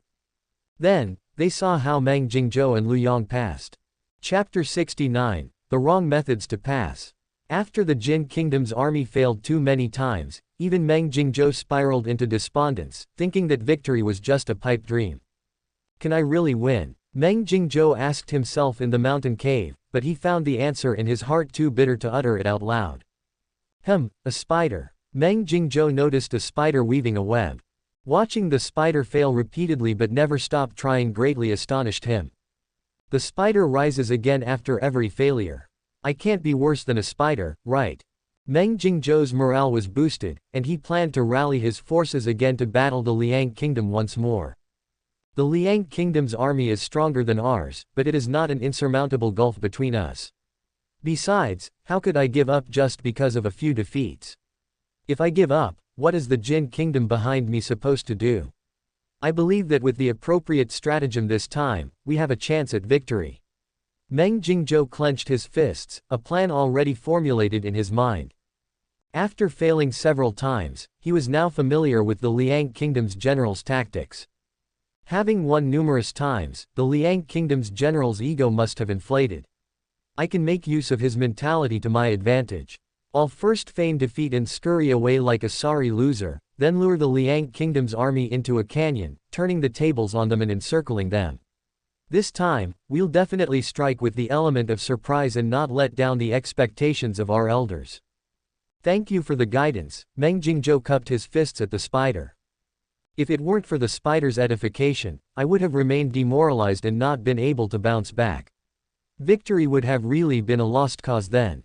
There were many mosquitoes and insects in the cave. To express his gratitude, Meng Jingzhou caught an insect and placed it beside the spider. However, the spider didn't seem to understand Meng Jingzhou's actions. It treated him as an enemy and bit him. It's a venomous spider. Meng Jingzhou fainted. It was unclear how much time had passed. It was perhaps a few minutes or more than 10 minutes. In any case, it wasn't long. Meng Jingzhou woke up and found himself brimming with strength. What happened to me? Meng Jingzhou felt that his body had undergone some change. His vision, hearing, and senses were all enhanced, and his body was flexible and agile like never before, as if he had been born again. Suddenly, his right hand subconsciously moved, and his middle and ring fingers bent, as white silk spurted forth. What the hell is this? The white silk adhered to the wall. Meng Jingzhou pulled them with force and found them to be unusually tough and durable. Why did they look like spider silk? Meng Jingzhou pressed both of his hands against the wall and was shocked that they could also stick. Leaping across roofs and vaulting over walls will be a cinch. I remember that I was bitten by a spider. Wait a minute, where's the spider? By the time Meng Jingzhou found the spider, it had already been killed by a mantis. He stomped the mantis to death to avenge the spider. Inheriting the spider's final wishes and legacy, he regrouped his army and battled it out with the Liang Kingdom's army again. On the night before the final battle, wearing a night stealth attire and relying on his newly obtained powers, he carried out a decapitation operation by himself, directly beheading the Liang Kingdom's general. Although the general had bodyguards who were cultivators, they weren't as nimble as Meng Jingzhou, allowing Meng Jingzhou to kill the general successfully. Before dying, the Liang Kingdom's general had been dumbfounded. As generals, shouldn't both our armies meet on the battlefield with weapons and engage in some kind of final battle? Yet you're here skipping through all the steps and having a general kill another general. The Liang Kingdom's general was a rare military genius. After he died, his army was left without a leader and thrown into disarray. As there was no one who could rise up to the occasion and take charge, Meng Jingzhou led the Jin Kingdom's army to crush the Liang Kingdom's army. Meng Jingzhou passed. At the Everlasting Creed's headquarters, the Creed leader and Vice Creed leader didn't speak for a long time after watching the way Meng Jingzhou passed. A second method of passing has really emerged. The Creed leader massaged his brow. What's the deal with the spider? Why could it grant someone spider-like abilities with just a bite? Don't tell me that if I bite the spider, it can turn into human form. The Vice Creed leader was also dumbstruck. After pondering for a while, it seemed like a revelation had hit him. He took out an ancient book from his storage ring and pointed to a passage. I've found it. Look, the ancient texts record that there once was a type of peculiar spider on the central continent. Its strength was the same as ordinary spiders, and it never bit people, but anyone who was bitten by it would undergo a mutation. This type of spider had become extinct tens of thousands of years ago. The Vice Creed leader reasoned, the events of the Jin Kingdom and Liang Kingdom took place 100,000 years ago. Since we perfectly recreated the scenes from that time, from a theoretical viewpoint, it is possible for such a spider to appear in the cave. The Creed leader nodded. Looks like this Meng Jingzhou not only has resolve and a quick-witted mind but also good fortune. However, the topic of luck was elusive. Perhaps only the chi-gazing technique from the legends could truly assess one's fortune. Nonetheless, it could be reflected in other aspects. Meng Jingzhou was one example. Among the plethora of people going through the trial, he was the only one who got bitten by the spider and mutated. This exemplified how his luck was exceptional, unlike others. A person with great fortune will find their cultivation to be on a flatland, and their accomplishments in the future will be very impressive. Let's continue to check out the others. I refuse to believe that there is a third method of passing. Lu Yang watched the spider continuously weaving its web yet constantly failing, causing him to sink into deep thought. This content is taken from F.E.E.M.O.V.com. If spider webs can capture prey, why did waiting idly for a rabbit to crash into a tree fail? Aren't they all waiting for prey to come to their doorstep? What's the difference between the two? Is it because the insects aren't smart, so they could only foolishly bump into the web? On the other hand, the rabbit is smarter and knows how to avoid the tree. If bugs aren't smart, that means that spiders also aren't smart. The spider experiences repeated setbacks but doesn't stop weaving the web. Does that reflect strong determination or a fool's persistence? Even the rabbit knows not to crash into trees, so why are there still people stubbornly insisting on crashing into a wall? Lu Yang's thoughts wandered far. Despite experiencing failures, he wasn't discouraged. He simply sought shelter from the rain in the cave and took the chance to come up with methods to defeat the enemy. Now that he saw the spider weaving its web, he thought of many questions that seemed profound but were actually useless. Suddenly, a mantis appeared, ambushing the spider while it had its guard down. The spider desperately resisted with its web, but the mantis was deft and intense. After a few rounds, it killed the spider. Having witnessed the whole process, Lu Yang fell deep in thought. He stood up and recalled the mantis' movements. For the hand movements, he learned how the mantis skillfully used its agile forelimbs, and for the leg movements, he learned how it deftly leapt in all directions. Imagine myself as a mantis, Lu Yang murmured to himself. He felt as if he had learned something similar before and was extremely talented in this area. Lu Yang was like a human-form mantis, bold and swift with the coalescence of firmness and flexibility. Any opponent would fall under his fist technique. The general of the Jin kingdom in history was at the intermediate Qi training stage, which Lu Yang had inherited. Toward the end of his training, he transformed into a large mantis. One swift fist from his forelimb caused the cave to collapse. Lu Yang marveled, so is this the legendary mantis fist in the Wulan? It has such formidable power, but a problem is that ordinary people can't learn it.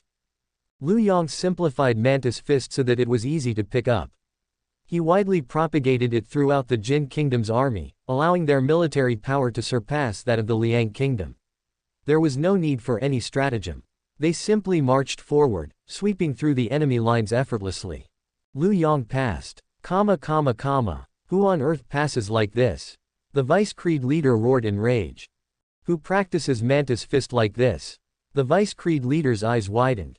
He had heard of mantis fist before. It was a fist technique that imitated the movements of a mantis. It's supposed to imitate a mantis, not turn into one. To ensure that the selection trials would meet expectations, he had simulated it repeatedly and even asked a few sharp-minded higher-ups to test it out. With that, he ascertained that aside from his intended solution, it was impossible to derive a second solution. Even if two other unexpected solutions had just emerged, I can't accept it. The Creed leader was not too hung up about it and accepted it more calmly. If you think about it from another perspective, it merely took him a few glances at the mantis to comprehend mantis fist. The Jin kingdom's general from history was also not talented in martial Dao, which all the more implies that this person called Lu Yang possesses extremely high aptitude. In the end, he even attained the Dao through martial arts, achieving the advanced realm of transforming martial techniques into spell techniques. We've stumbled across a rare genius. The Vice Creed leader was dumbstruck for a bit before turning to look at the Creed leader with a serious expression. Are you being serious? The Creed leader thought, of course, I made that up. Actually, I also couldn't tell how he transformed from a human into a mantis. But as the Creed leader, I can't show my ignorance in front of my subordinates. The Creed leader proceeded to nod. Of course, I'm serious. The Vice Creed leader's mood slightly improved after hearing the Creed leader's words. Since he is a rare genius that is hard to come by, it's also not a stretch that he accidentally found an unconventional way to turn the tide. I can force myself to accept this. Everyone who could pass has passed by now, so let's end the first round here, the Vice Creed leader said. There were hundreds of thousands of scenes displayed on the water surface, each one of them recording the performance of every candidate. Only a selected few could comprehend perseverance from the spider, and even fewer comprehended strategy from the mantis. Most people didn't bounce back on their feet and became an army deserter. They were killed by the Liang kingdom's soldiers in the chaos of war and perished in a nameless death. The soldiers from the Liang kingdom didn't even know that the person they killed was once full of spirit and ambition. The second round begins. The second round tests whether you can make the examiner sincerely want to let you stay. This sentence suddenly popped up in everyone's mind. They had forgotten everything else, only remembering that they had to come up with a way to pass the second round. Yan Wangsun was feeling a bit dizzy. He had no recollection of what had previously transpired, except for a vague memory of a sociable person asking him where he was from, to which he replied with, Wangyu City. I'm Yan Wangsun. I am currently interviewing for a position in the Luodi Merchant Guild. The interview rule states that I can't share the interview questions with others. Yan Wangsun organized the information he currently had. Even if this wasn't a requirement, I wouldn't have told others about the interview questions either. Helping others in this case brings no benefit to myself. He then noticed that he was sitting in the first position, and next to him was a burly man donned in Confucian robes. I'm Man Ji Yu. What about you? Yan Wangsun didn't answer because the examiner happened to call his name then. Upon entering the room, Yan Wangsun noticed a ball of paper on the ground. He casually tossed it into a trash can before preparing for the interview. The examiner was plump with clothes barely fitting and wore a permanent smile. You're Yan Wangsun, right? Go to the marketplace now and see if anyone's selling potatoes. Yan Wangsun obediently left for the marketplace and made his round. There was only one shop selling potatoes, and he came back, replying, yes. The plump examiner posed another question, how many potatoes? Yan Wangsun had no choice but to run out again. When he came back, he answered, there are 80 jin won of potatoes. And what about the price? Yan Wangsun cursed inside his heart, why didn't you say so earlier, fatty? He ran out a third time and came back with the price. 3 copper coins for 1 jin. How's the quality of the potatoes? Does it match the price? Suppressing his burning fury, Yan Wangsun ran out for the 4th time to examine the potatoes' quality and returned with an answer. The quality of the potatoes is average and looks to be about 3 to 4 copper coins, so the selling price isn't very high. The plump examiner smilingly said, you're disqualified. Based on what? Yan Wangsun was furious. He felt like he was a leashed dog forced to be walked 4 times by the plump examiner. Every single time I would run out and run back, but after all that hard work, you're telling me that I've failed. Are you toying with me? The plump examiner spread his hands. You had to go out 4 times just for a trivial matter like answering questions about potatoes. How can I trust you to handle the job? Then you could have asked all the questions in one go. The plump examiner shook his head. You were not meticulous and thorough with your work, so how can you blame me for not asking the questions at once? Young man, you need to anticipate the intentions from above in the workplace. PFF'd, intentions from above. You think you're the emperor. The plump examiner was not offended. Although you have failed, you can still stay behind. Yan Wangsun looked at the plump examiner suspiciously, worried that he was being played with again. Really? Do you still remember the ball of paper you picked up right when you stepped in? I had purposely thrown that on the floor so that I could see who would pick it up. Yan Wangsun was overjoyed. Is this testing my sense of responsibility and observation skills?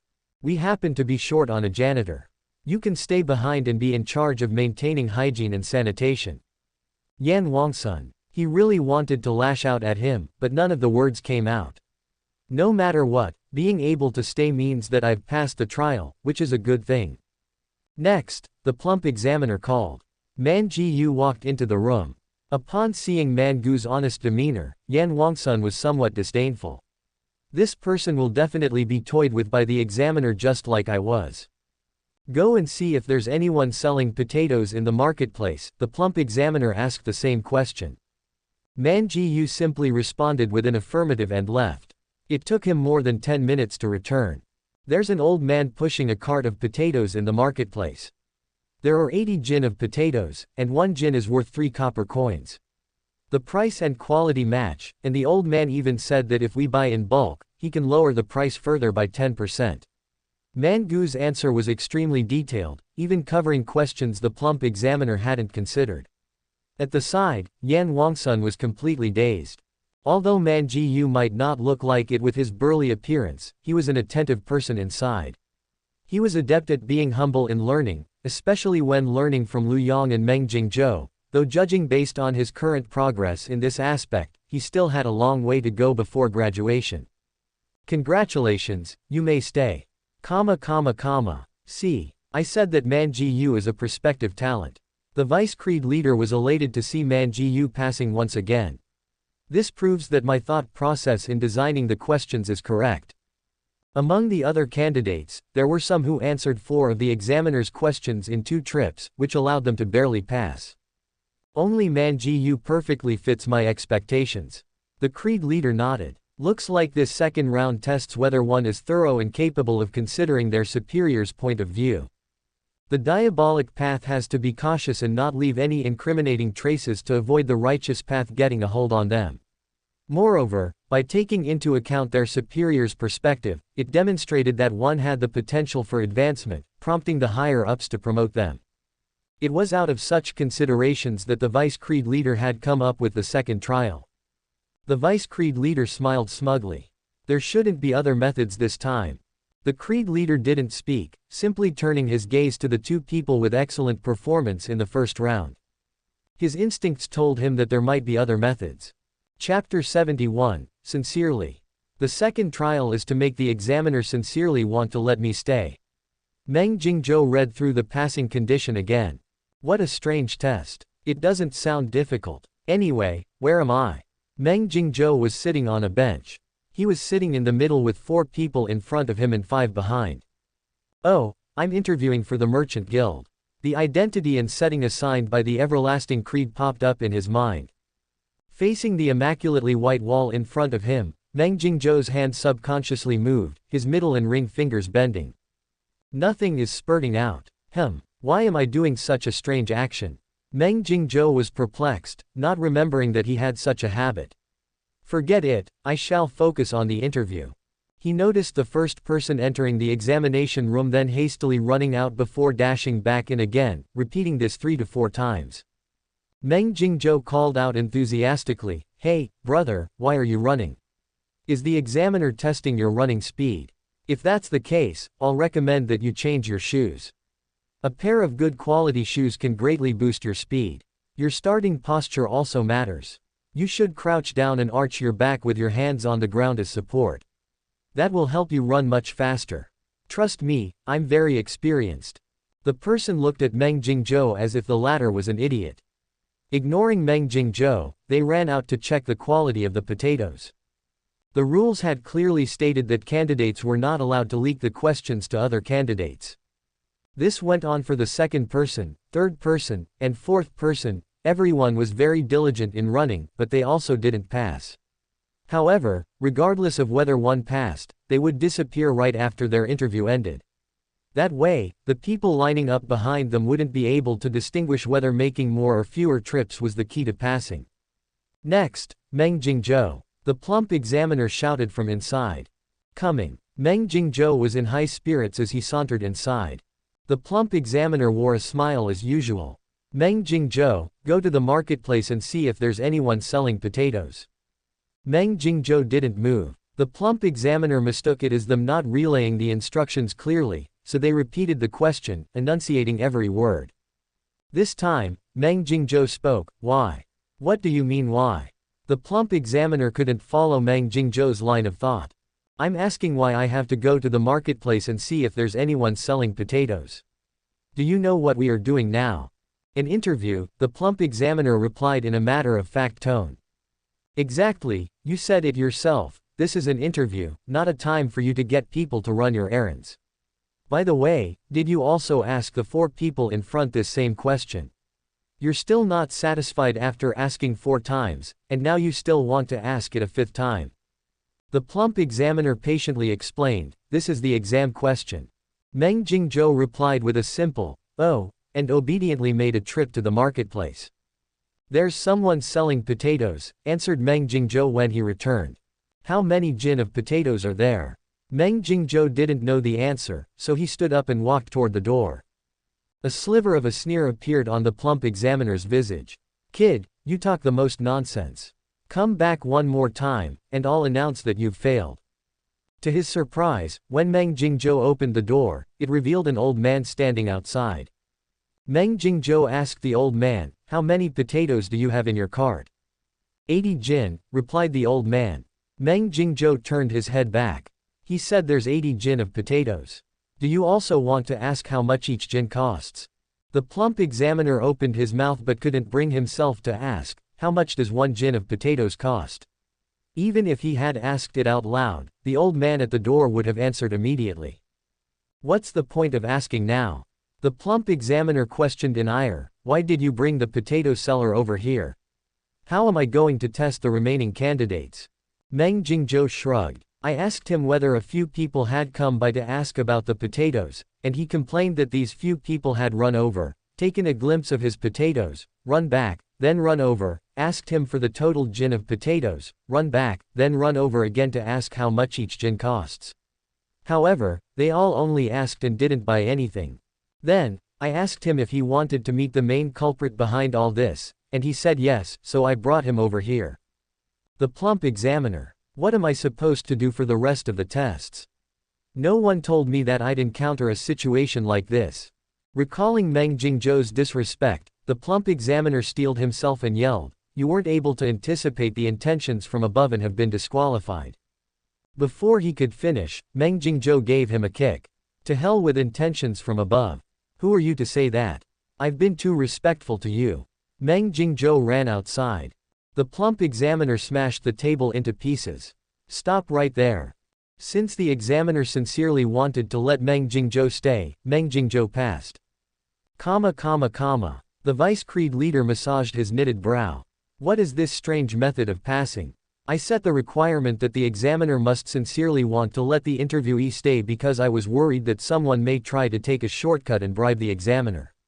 I thought I was already meticulous enough, but I didn't expect there to still be another way to pass. How on earth is this young fellow's brain wired?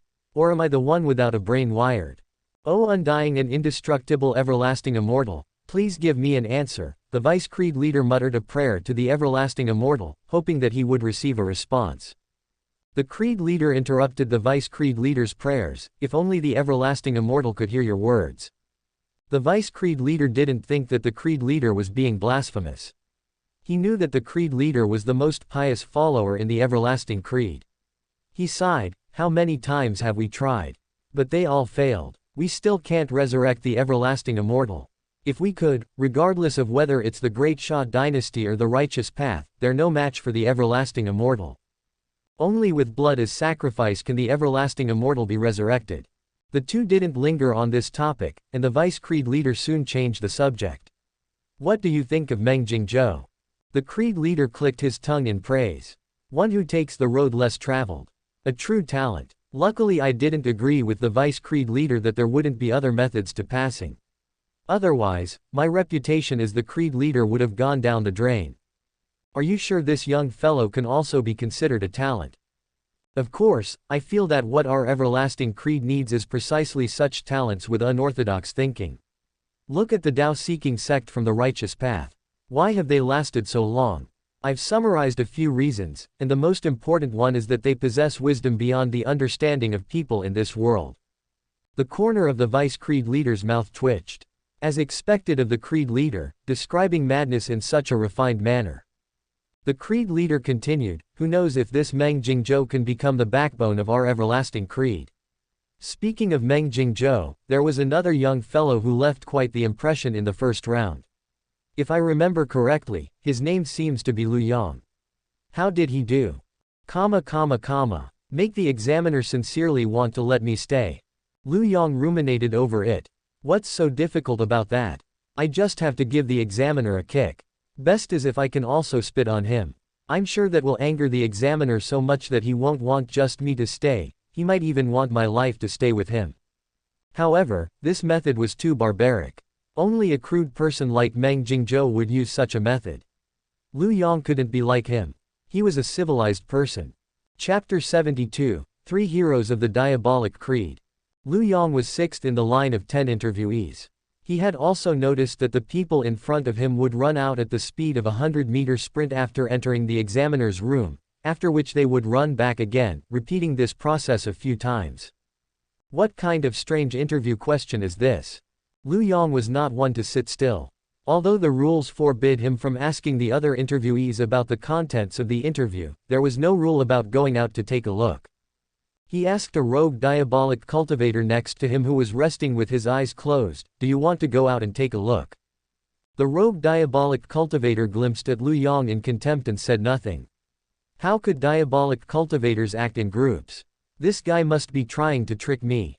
No way. Not going. Not receiving a response from the other party, Lu Yang became sympathetic. He's handsome, but it's a pity that he's deaf. What is he going to do when he can't hear the examiner speak during the interview later? Seeing no one pay any attention to himself, Lu Yang headed outside, where he was greeted by a bustling marketplace. One could find vendors selling fruits, eggs, pork, and all common types of food here. The hawkers would set up stalls or push small carts and peddle their goods. The third person happened to run out to see if there was anyone selling potatoes. Upon spotting a potato vendor, they immediately ran back to report to the examiner. In less than 3 minutes, this person came running out again. They asked the old man selling potatoes how many jin of potatoes there were in total and how much each jin cost. Another 3 minutes passed. It was still the same person. They had run out to inspect the quality of the potatoes. Afterward, the fourth person came. Their process was practically identical to the third person's. The only difference was that he made 4 trips as he wasn't as quick-witted as the third person. Lu Yang continued to chew on his apple, deep in thought. Next, Fang Hao, the plump examiner called. Fang Hao was the person Lu Yang had invited to go out together with earlier. Here, to Lu Yang's surprise, Fang Hao was actually not deaf. Go to the marketplace and see if there's anyone selling potatoes. The plump examiner repeated his usual trick. Fang Hao hastily dashed out. He was taking quite the time to come back, something the plump examiner found puzzling. Just as the plump examiner was getting impatient, Fang Hao returned. There's no one selling potatoes in the marketplace. How many jin of potatoes? Wait, what did you just say? There's no one selling potatoes. Fang Hao didn't understand why the plump examiner had such a huge reaction, but he still nodded. That's right. I ran around the marketplace twice to make sure that there was nobody selling potatoes. That's impossible. The plump examiner thought that Fang Hao was lying to him. He hurriedly ran out with Fang Hao following closely behind. Meanwhile, the old man who was supposed to be selling potatoes was happily counting his silvers. Seeing the plump examiner, Lu Yang ran with the cart of potatoes. The plump examiner was furious. What am I going to do with the remaining interviews with the potatoes gone? Stop right there. Lu Yang passed. This is preposterous. The Vice Creed leader flew into a rage, wild and frightening aura waves emitting from him. The whole hall shook, and ripples formed on the water surface, obscuring the scenes of the live broadcast.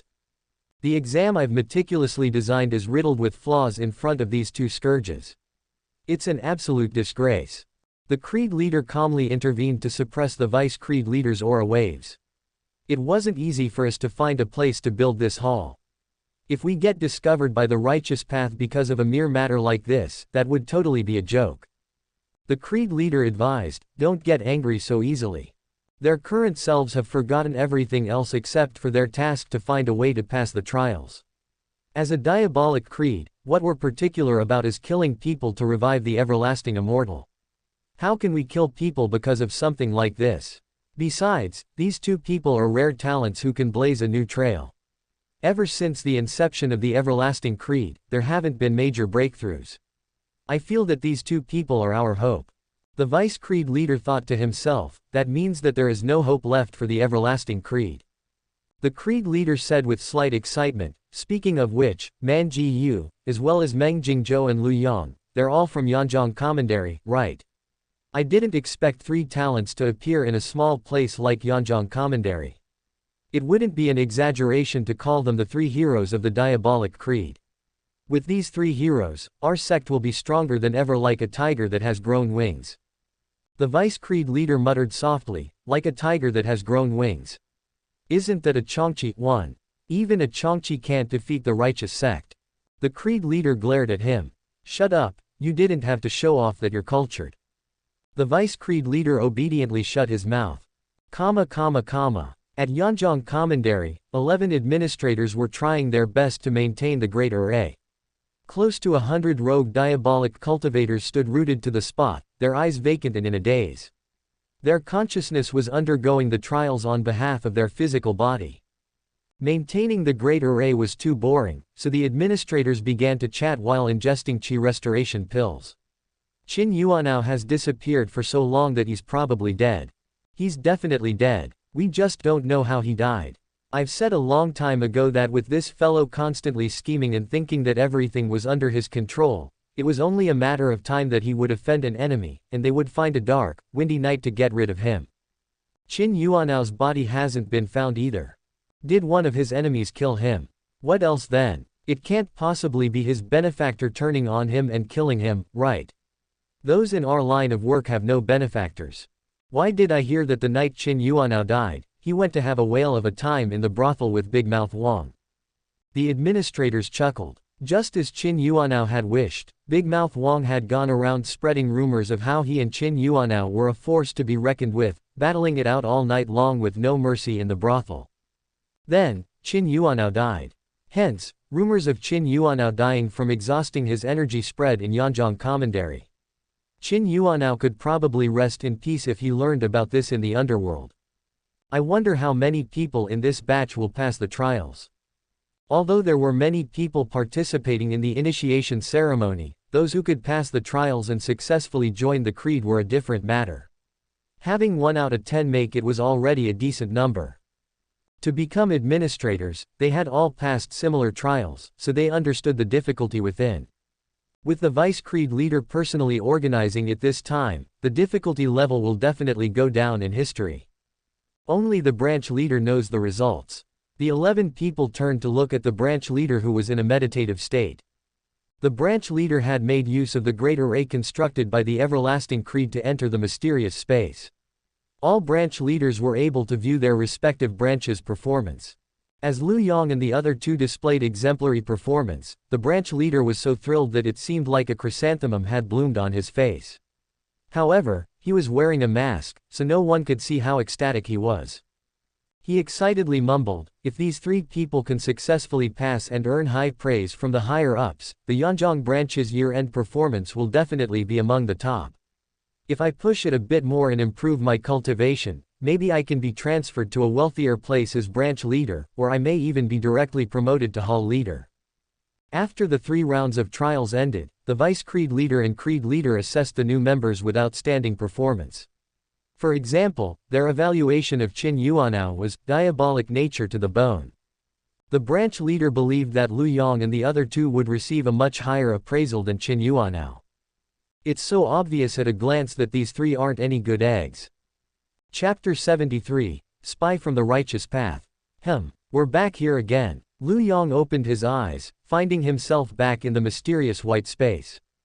There were many familiar people around him, including Meng Jingzhou, Man Jiyu, Kai Zulong, and Shen Jinyi. Only 10 people from the Yanjiang branch successfully passed the first 2 rounds. Lu Yang recognized half of them. As for the other half, he didn't get the chance to trick them for their personal information when he was impersonating an examiner. The memories from the first 2 rounds gradually flowed into his mind.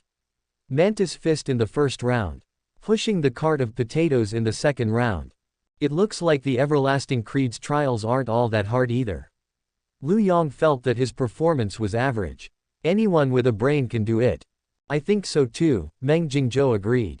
Just get bitten by the spider in the first round and deliver a punch to that fat guy in the second round. Lu Yang looked at Meng Jingzhou, slightly astounded. Why are our methods of passing different? Meng Jingzhou waved his hand confidently. Do you even have to ask? My answer is definitely the correct one. Yours was just a fluke. Lu Yang scoffed at Meng Jingzhou's confidence. Ridiculous. In the first round, my comprehension of Mantis Fist demonstrates my proficiency in martial Dao. What can your performance in the first round show? Luck. Is that what matters for a member of the Everlasting Creed? It's clear that my answer is the correct one. I advise you to face reality. As Man Ji-yu watched the two's intense argument by the side, he silently recalled how he had passed. In the first round, I learned perseverance from the spider, then learned to act with strategy from the mantis. In the second round, I practiced perspective taking and made sure to be thorough in my work.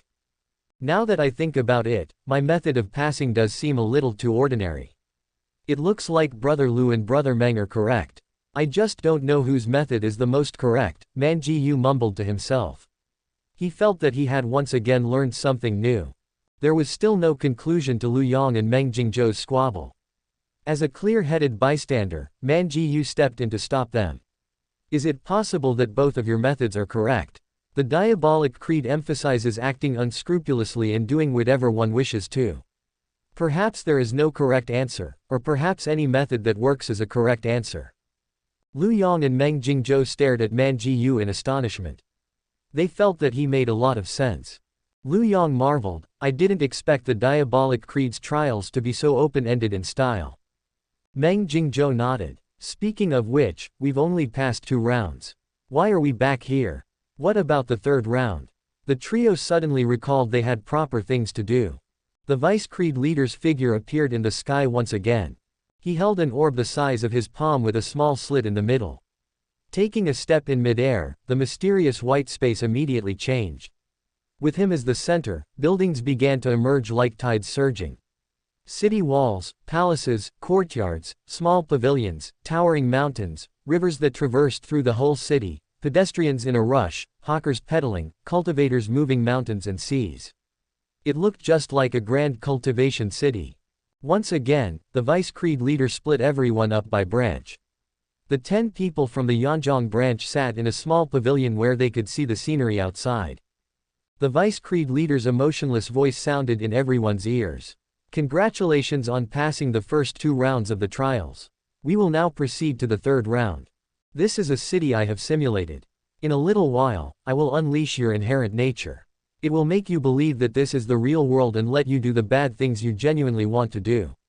The more destruction you bring about, the higher our evaluation of you.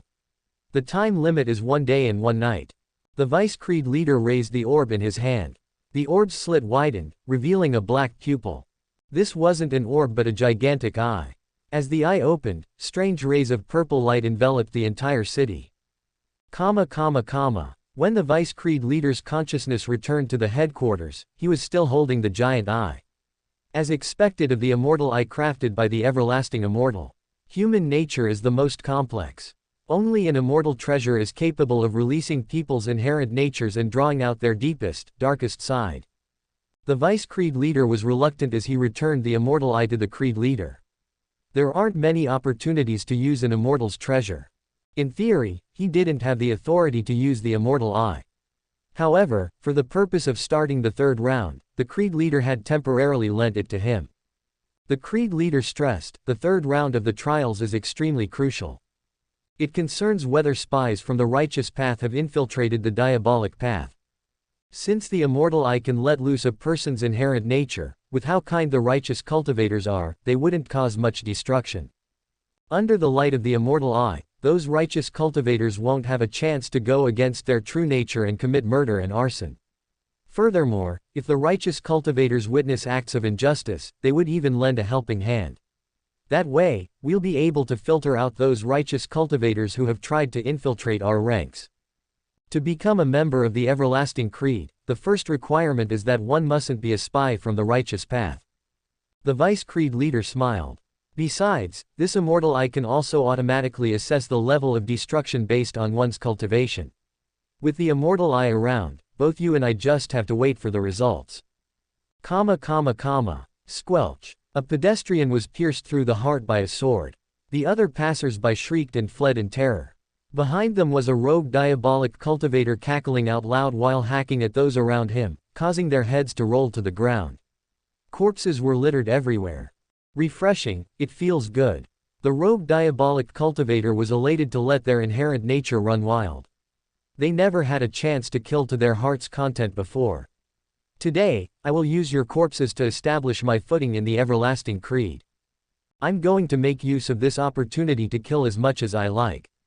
Stop. A large spear suddenly appeared, deflecting the rogue diabolic cultivator's sword. The rogue diabolic cultivator was slightly stunned to see the new joiner. I was wondering who it was. Isn't this Fang Hao? You usually put on such a cold facade that I thought you were a true evil diabolic path cultivator. Turns out you're from the righteous path. Fang Hao tried his best to keep his composure, reminding himself that it was a critical moment and that he mustn't expose his identity as a righteous path cultivator. Otherwise, all my previous efforts would have been in vain. Unfortunately, under the glow of the immortal eye's purple light, any disguise was useless. I can't stand the rogue diabolic cultivator's wanton slaughter. I want to do everything I can to stop it. This was an impulse from the bottom of his heart that couldn't be restrained. Fang Hao clashed with the rogue diabolic cultivator, crossing their sword and spear. For now, it wasn't clear who would prevail. As I thought, someone from the righteous path has tried to infiltrate us. The Vice Creed leader exclaimed irately.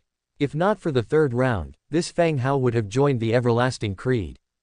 The creed leader's gaze was frosty. You should know what to do without me saying anything. The Vice Creed leader nodded. I'll get the Wangyu branch leader to kill him now.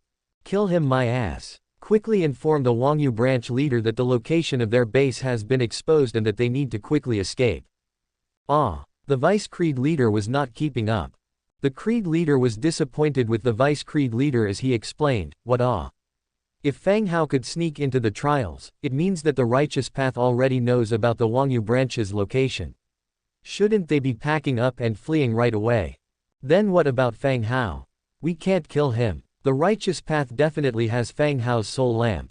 Once Fang Hao is killed, the righteous path would know that his identity as a spy has been exposed, and they would all then charge right toward the Wangyu branch without a second thought. How would they have the time to escape then? Chapter 74, The Ultimate Technique of Animal Form Fist. This is a little tricky. Lu Yang clicked his tongue, finding something to be amiss. The other people from the Yanjiang branch had already left in a hurry to commit evil deeds, leaving behind only the three of them. If the three of them were to act without restraint, they could even turn the entire flying immortal city upside down. However, their inherent nature didn't allow them to do so. They were here to infiltrate the diabolic creed, and they were surrounded by many real diabolic cultivators. No wonder I've never heard of anyone infiltrating the everlasting creed as spies. Turns out it's because there is such a test. Meng Jingzhou also found the situation to be very sticky. What's the worst bad thing you guys want to do? Lu Yang asked. After pondering for a long while, Meng Jingzhou replied uncertainly, does going to a brothel count? Since he was young, his clan had forbidden him from going to places like brothels. His uncles who had visited the brothels all told him that brothels were terrifying places that were not meant for children. When Meng Jingzhou saw the wretched state of these uncles kneeling on washboards after going back home, he believed that brothels were indeed terrifying places.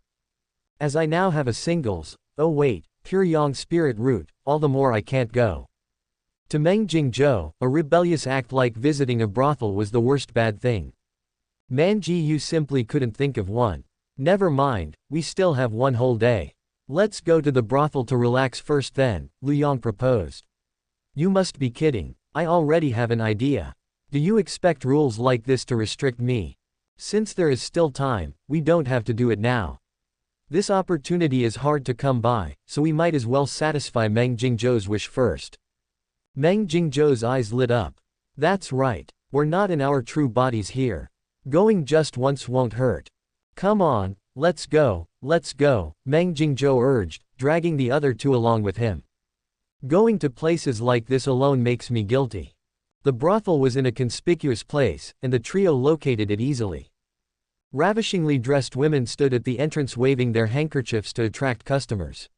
Whenever they beckoned with their petite hands, the souls of passers-by were easily sucked in. Upon arriving at the brothel's entrance, Man Ji started to have thoughts of backing out and staggered a few steps back.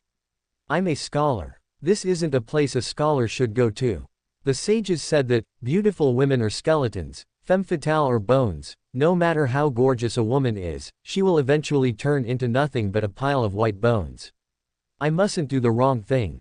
The other two exhausted their saliva in persuading Man Ji but to no avail, so they could only give up. Lu Yang decided to be loyal to his friends.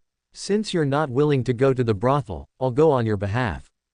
Man Ji heaved a sigh of relief. Brother Lu is still the most reliable. Then, he saw Lu Yang unleash a set of animal form fist and turn into Man Gu's appearance right before his very eyes. Man Ji was screaming inside his heart. Lu Yang patted the dazed Man Ji reassuringly, I'm going now. Man Ji hastily grabbed his other self. You can't go. Even if you go, you can't be using my appearance. I'm being kind to go in your stead. It's such a pity that you're not going. Lu Yang's tone sounded very heartfelt. Man Ji was steadfast in refusing him. Don't be shy, Lu Yang encouraged. In reality, Lu Yang was also very nervous. I've never visited a place like this before. What if I mess up? Wouldn't Meng Jingzhou laugh at me for the rest of my life? If I turn into Man Ji Yu, even if something embarrassing happens, I won't be the embarrassed one. But I definitely cannot say something like that out loud. While the three of them were about to squabble, they heard a rumbling sound from the brothel, followed by a woman's high-pitched screech and a man's savage laughter. The trio immediately turned around, noticing dozens of cultivators ravaging the brothel wantonly. In their arms were innocent women they had seized. These cultivators didn't even bother with concealing their cultivation. They were all at the foundation establishment stage, with 2 or 3 of them having aura waves that were no weaker than the tiger demons. These were all cultivators who were participating in the trials. Bastards! Flames of wrath burned in the trio's hearts, and they wanted to stop these people. Meng Jingzhou and Man Ji Yu were just about to intervene when Lu Yang stopped them. Let's not be reckless. There are only the 3 of us here. We can't possibly defeat them. What should we do then? Meng Jingzhou asked anxiously. Lu Yang waved his hand. I have a way to temporarily boost my combat power. You two wait for me. Meng Jingzhou and Man Ji Yu were curious. We don't have any 10 buffalo strength pills on us. Could Lu Yang have learned a secret spell that temporarily elevates his cultivation? That was when they saw Lu Yang taking a deep breath. His movements became more gentle, his animated gaze turned cold, his face became devoid of expression, and his aura turned aloof and icy. Meng Jingzhou narrowed his eyes, then widened his eyes. These movements almost look like they belong to big senior sister Yunji. Lu Yang was using the Lu-style animal form fist to transform into Yunji. He had previously joked that there were 9 layers to his Lu-style animal form fist. When one reached the 9th layer, they could turn into a transcendent tribulation expert with a single thought. The reason for saying so was because he had discovered that when he turned into Man Ji Yu, his physical body became stronger than his own. It dawned upon him that the Lu-style animal form fist could allow him to obtain part of the transformation subject's power. There were certainly limits to such power, one couldn't become stronger infinitely. However, this was already formidable. Lu Yang wanted to turn into Yunji and see how much power he could gain and whether he could defeat these people. Sorry, big senior sister. A breathtakingly beautiful woman appeared. Her gaze was vivid and radiant, and an eternal frost lingered between her brows. Meng Jingzhou and Man Ji Yu subconsciously held their breath at the sight of this beautiful woman, their legs trembling. Lu Yang has successfully transformed into big senior sister. Lu Yang felt a surge of powerful energy descend from above and gush into his body. At the Tao-seeking sect on Heaven's Gate Peak, Yunji was sitting cross-legged at the summit. She was gazing up at the sky, as if she could see the boundless sea of stars beyond. She had restrained her aura to an extreme to the point that anyone who saw her would think that she was immortal. However, a mortal wouldn't be hovering atop a mountain peak, and neither would their eyes be filled with a galaxy of stars. Who borrowed my power? Yunji withdrew her gaze as she detected that a sliver of her power had been separated and flown into the distance. Let's see who has such guts. I've never encountered such an audacious thief before. Removing her mortal state, aura waves exuded from her like fierce war halberds piercing through the clouds, her demeanor as the Tao-seeking sect's big senior sister on full display. Her soul left her body, transforming into a streak of light that followed the sliver of power that had split off from her body. Cough. Lu Yang couldn't withstand even a fraction of Yunji's power and reverted to his original form. Meng Jingzhou and Man Ji Yu also breathed a sigh of relief. The pressure of Lu Yang in Yunji's form was too overwhelming. Crack! A crisp sound came from above. Be it the rogue diabolic cultivators who were wreaking havoc and committing all kinds of atrocities or the heroic trio who were preparing to stand up for justice, everyone froze, staring upward with their eyes wide and mouths agape. A crack had appeared in the infinitely large space, as if something had bumped into it. Creak, creak, creak. The crack was like a dried river bed that kept splitting larger. Crash. It was as if a gaping hole had formed in the firmament. A dazzling figure appeared at the opening, her brows slightly furrowed. This aura, a diabolic creed. Chapter 75, Flee for One's Life. At the Everlasting Creed's headquarters, a bronze ancient cauldron was flowing with white mist. The consciousness of the rogue diabolic cultivators were right inside this cauldron. As the immortal eye opened, it projected a light screen that displayed the rankings. The Creed leader and Vice Creed leader were paying attention to the top few performers. Look, this person from Kunlun City is not bad. He would chant the rebirth requiem before killing. That's quite the ritual. I heard that he was once a monk at a temple. He was of the notion that killing was a means to enlightenment and secretly killed many people. When the abbot found out, he wanted to flog him to death with the plank. Having exposed himself, this person smashed a Buddha statue and escaped in advance. He came to our everlasting creed because he wanted to see if the everlasting immortal would support his notion. That little fellow from Kyuhei Commandery is also one with ideas. He likes to have family members killing one another. He controlled the child to kill the father and the grandson to kill his grandfather. After they died, he would turn them into puppets. Oh, this one is interesting. He smashed a load-bearing wall, causing the building to collapse and crush many people to death. The two fervently commented on the cultivators in the top few positions. To have achieved such results, they were surely ruthless individuals, and they had a high probability of being promoted to the upper ranks in the future. What about those three outstanding young fellows from the first two rounds? The two people scrolled through the screen for a long time before finding their names, finding out that the trio was discussing whether to visit a brothel. The Vice Creed leader was very displeased with their low ranking. They're ranked so far behind. Could they be spies from the righteous path and don't know how to commit evil deeds? The Creed leader shook his head with experience. You shouldn't think of it in that way. From what I have seen, this Lu Yang is someone with many ideas. He probably has a big plan to suddenly amaze everyone with one feat. You must understand that committing evil deeds doesn't necessarily have to be about making haste in the present. Planning for the long term is the far superior option. Without much progress from Lu Yang's side, they switched the screen back to the top to check in on what evil things the person in first place had done. The first place uses poison. He poisoned the well, killing the entire street.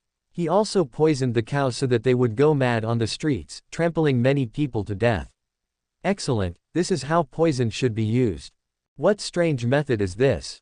Acquiring numerous shops then firing all the staff. The one below is similar to him. After purchasing the shops, they forced the employees to work overtime without pay. Does this also count as an evil deed? The Vice Creed leader felt that he wasn't keeping up with the times. Suddenly, an incredibly powerful soul descended from the sky, breaking through the various arrays set up in the headquarters and dashing straight toward the bronze ancient cauldron shrouded in primal chaos aura waves. The bronze ancient cauldron seemed to be unable to withstand such a forceful impact, and a tiny crack appeared on its surface. Oh no, my cauldron! The Creed leader cried out. The bronze ancient cauldron was named the Mountains and Rivers Cauldron. It was capable of containing all things. He had devoted half of his life to refining his life-bound magical treasure, and it was only a fine line away from becoming an immortal treasure. An expert from the righteous path has discovered this place. The Creed leader was in disbelief. What on earth happened? Why did a righteous expert find us in the blink of an eye? This aura wave, it's Yunji from the Tao-seeking sect. Sensing familiar aura waves, a chill ran down the Creed leader's spine as he recalled some terrifying past events. A fierce expression clouded the Vice Creed leader's face as he took out his weapon, preparing to kill whoever it was. Yunji, isn't she just a disciple from the Tao-seeking sect? In any case, it's only one person. We just have to gather everyone and attack her together. Can't we take her down then? As Yunji rarely acted, she wasn't very well known across the central continent. The Tao-seeking sect leader, 8 elders, and even Dai Bufan were more famous than her. However, having a low profile didn't signify that she was weak. Anyone who had seen her in action would have their understanding of cultivation completely overturned. The Creed leader happened to have the chance to witness Yunji in action. She plucked the stars, grabbed the moon, reversed yin and yang, and casually suppressed strong foes. I really feel that my 3,000 years of cultivation has been for naught, all transferred to a dog. The Creed leader sent the Vice Creed leader tumbling across the ground with a kick. Is this the time to be fighting with your lives? That's because you haven't seen her in action. You don't know how scary she is. Listen to me, run now. If you're too slow, even the everlasting immortal won't be able to save you. He was able to become the everlasting creed's creed leader not just because he was the most devout to the everlasting immortal and possessed the highest cultivation. The most important reason was his prudence. He knew when to fight with his life, when to flee for his life, and when to resign himself to his life. 1. Going head on with Yunji is not fighting with our lives, it's called resigning ourselves to our lives. The creed leader cast ancient mysterious sigils on the mountain and river's cauldron one after another to prevent Yunji from charging forth right away. It was the vice creed leader's first time seeing the creed leader lose his bearings like this. He also realized the gravity of the situation and transmitted an auditory message to all the other higher-ups, issuing a highest priority order to immediately escape to the alternate headquarters. Taking precautions against ambush from the righteous path, the everlasting creed had designed detailed procedures and escape routes, even going as far as to carry out multiple evacuation drills, so the higher-ups were very familiar with the steps. In the blink of an eye, the higher-ups of the everlasting creed seemed to have vanished into thin air. Unleashing his mighty ability of 3 heads 6 arms, 2 of his hands cast sigils and continued strengthening the seals on the mountains and river's cauldron, while 4 of his hands returned the people's consciousness in the cauldron to their original bodies. The cracks on the mountains and river's cauldron were only increasing. The speed of sealing could not keep up with the rate at which cracks were forming. Seeing that everyone had successfully escaped, the creed leader heaved a sigh of relief and severed his connection to the mountains and river's cauldron. He vomited a mouthful of essence blood, a backlash from his life-bound magical treasure. His aura waves subsided rapidly, and his face became as pallid as paper. However, there was no time for him to bother. He turned around and immediately fled. Boom! The mountains and river's cauldron shattered, its explosion causing the entire headquarters to shake violently.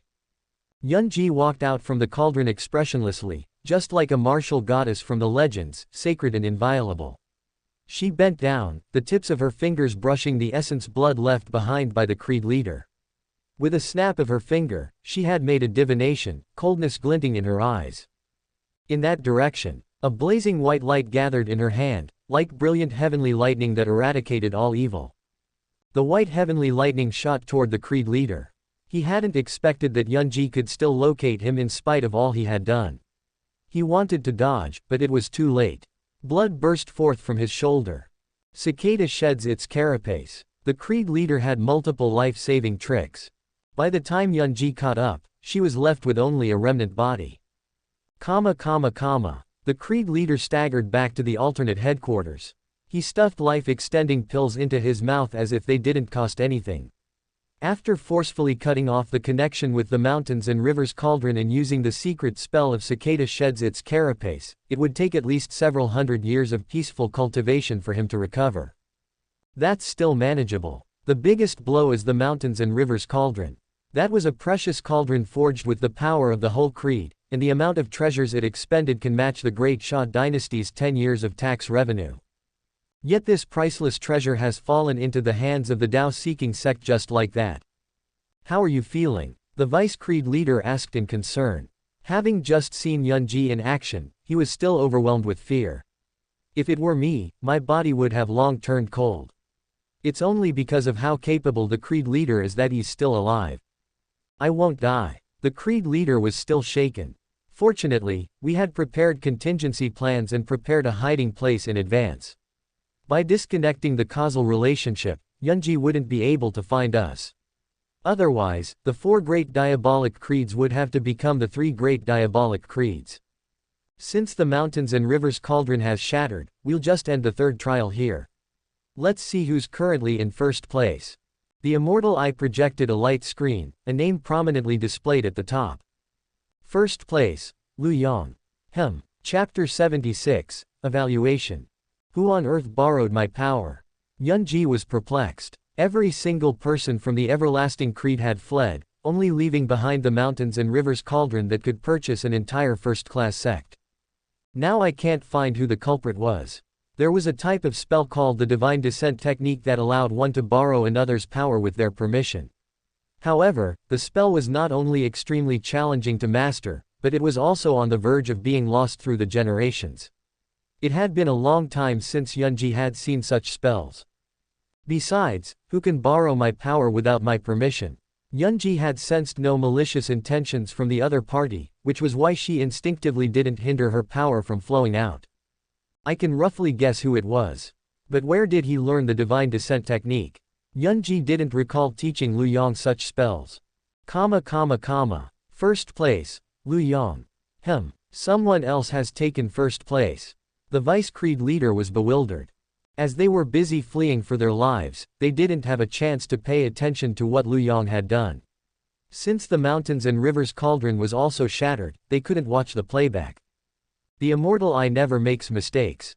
These three people must have caused the most destruction, asserted the Creed leader despite also being unable to guess what Lu Yang had done. The previous first place had killed several hundreds of people in a short time and brought deleterious impacts to the lives of several thousands more. Yet Lu Yang could surpass this person in such a short time. That's unbelievably remarkable. There's no need for me to speculate either. The immortal eye is an immortal's precious treasure and of a higher tier than the mountains and rivers cauldron, it definitely won't go wrong. Indeed, as Lu Yang had summoned Yunji over, which led to the destruction of the mountains and rivers cauldron and the Everlasting Creed's headquarters, the destruction he brought to the Creed could go down as one of the top 3 in history. Just the amount of damage he inflicted upon the Creed leader alone could earn him the first position. The Creed leader was so proud that he forgot the pain he felt. See, I told you so. This Lu Yang possesses great wisdom. Even if he was lagging behind, when you're not paying attention, he can pull a big move any moment. Look, he's now risen to first place. Don't be fooled by the average performance of Meng Jingzhou and the Manji Yu you favor. That's because they didn't have time. With enough time, I guarantee they'll make it to second and third. The Vice Creed leader admitted his defeat graciously. As expected of the Creed leader. Not only is he prudent, he also has a sharp eye. No wonder I'm only a Vice Creed leader while he's the legitimate Creed leader. What's your evaluation of Lu Yang? After contemplating for a bit, the Creed leader slowly said, in the first round, Lu Yang went for an unconventional gambit, revealing his talent in martial Dao and a rare display of entering the Dao through martial arts. In the second round, with attentive observation, he inferred a pattern and leveraged it to buy the potatoes, preventing those behind him from taking part in the trial. This is evidence of how destructive he is, and it is especially prominent in the third round. It's not an exaggeration to call him an innate diabolic spawn. The Vice Creed leader was astonished. I've known the Creed leader for so long, but I've never heard him give someone such a high appraisal. What about Meng Jingzhou? In the first round, he obtained powers after getting bitten by the spider, a manifestation of his good fortune. He is probably a Dao spawn whose birth was ordained by the heavens. In the second round, he meticulously studied the question and analyzed it from multiple angles. He might have seemed arrogant and domineering, but in fact, every step was calculated. With his strategy, he eventually broke through the examiner's psychological defense and successfully passed.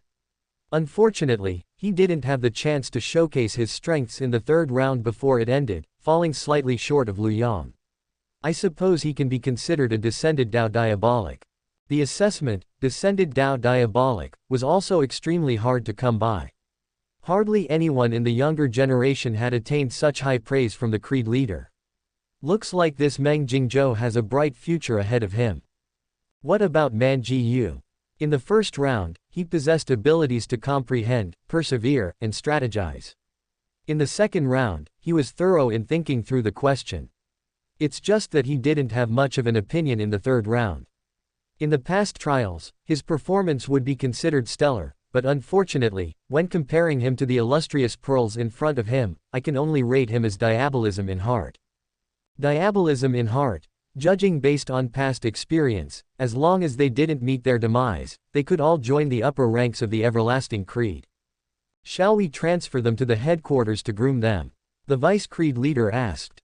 The Creed leader shook his head, tapping on his experience as he explained, no rush, they can start from the bottom so that they minimally have 2 years of foundational experience.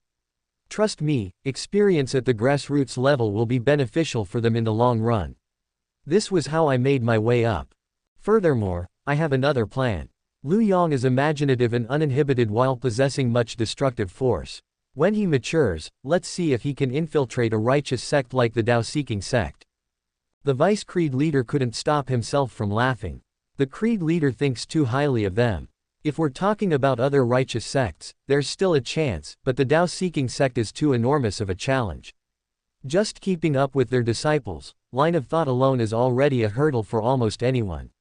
Assuming they really infiltrate the sect, it won't be long before they get exposed for not fitting in.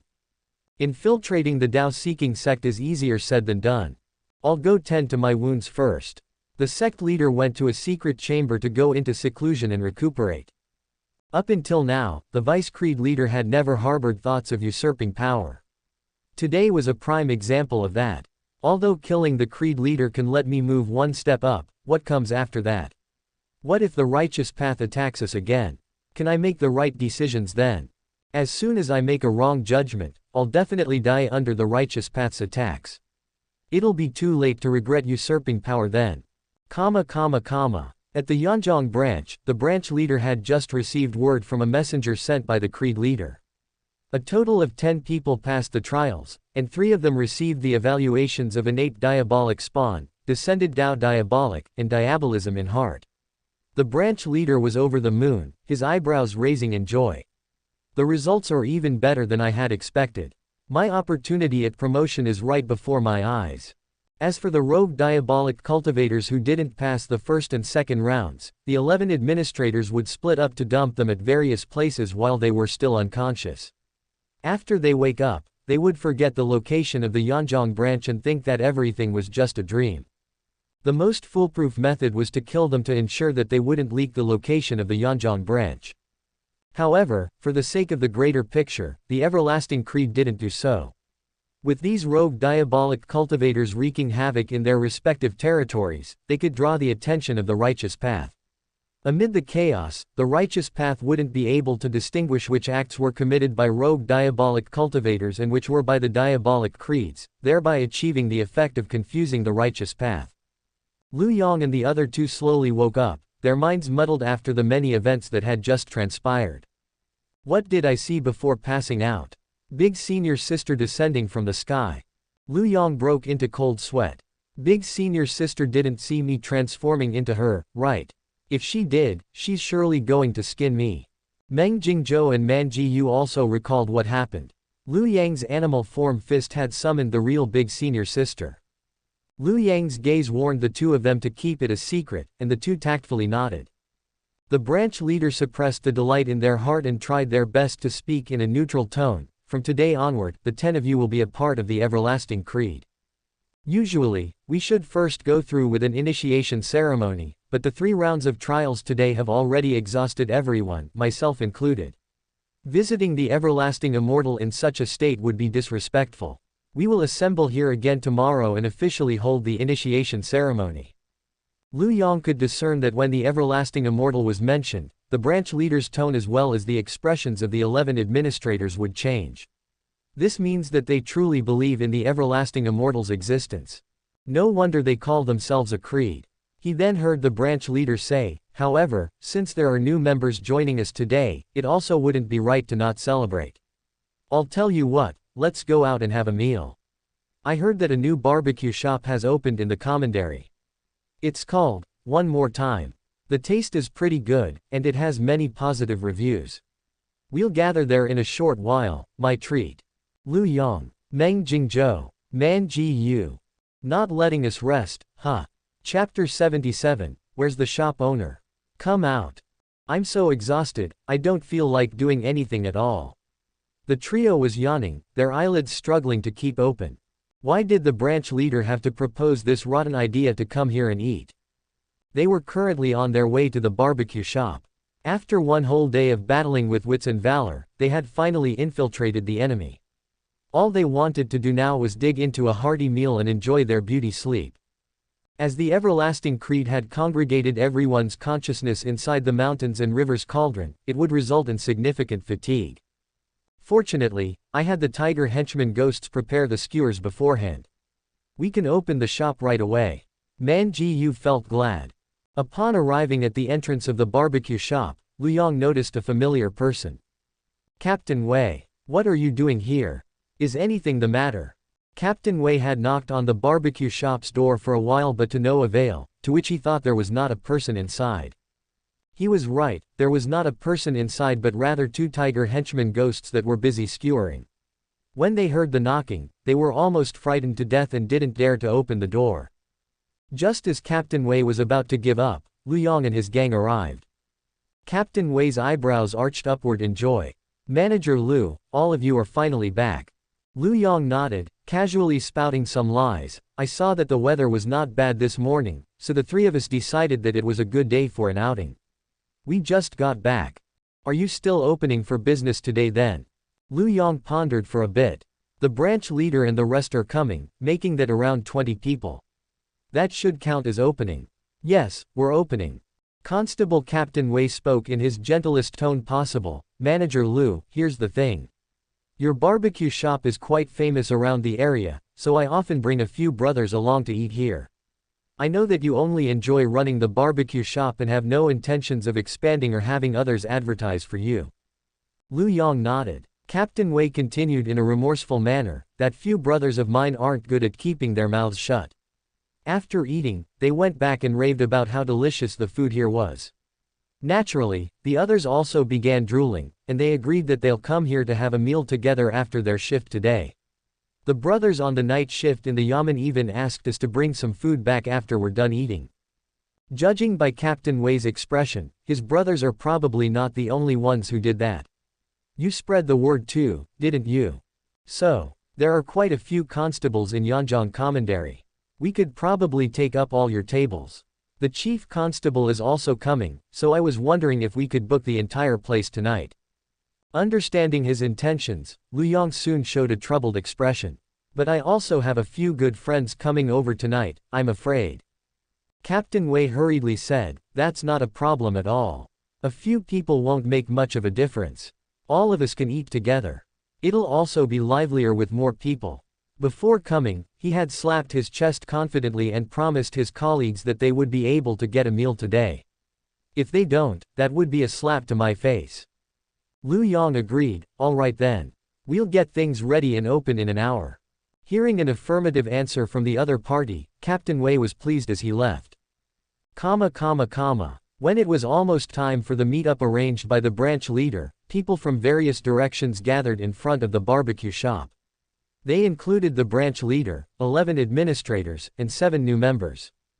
Kai Zulong and Shen Jinyi were even thoughtful enough to be carrying a few jars of wine. We're afraid that the liquor provided by a small shop like this wouldn't be strong enough, so we specially brought a few jars of 30-year-old spirit wine, Nuer Hong 1. This type of spirit wine was extremely strong, even a foundation establishment cultivator couldn't neutralize its effects. The other 5 new members also had the idea of presenting wine out of respect, but they were all at the Qi training stage and unable to offer anything decent. For the sake of the meal, the branch leader had even changed his mask into one that had the lower half exposed. Lu Yang and the other 2 walked out of the barbecue shop and invited everyone in. "Come on in, everything's ready."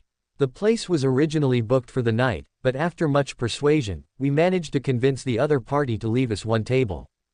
The branch leader nodded. He was originally worried that the trio would be a problematic bunch to deal with and refused to listen to orders, so he had hoped to show off his authority and put them in their place.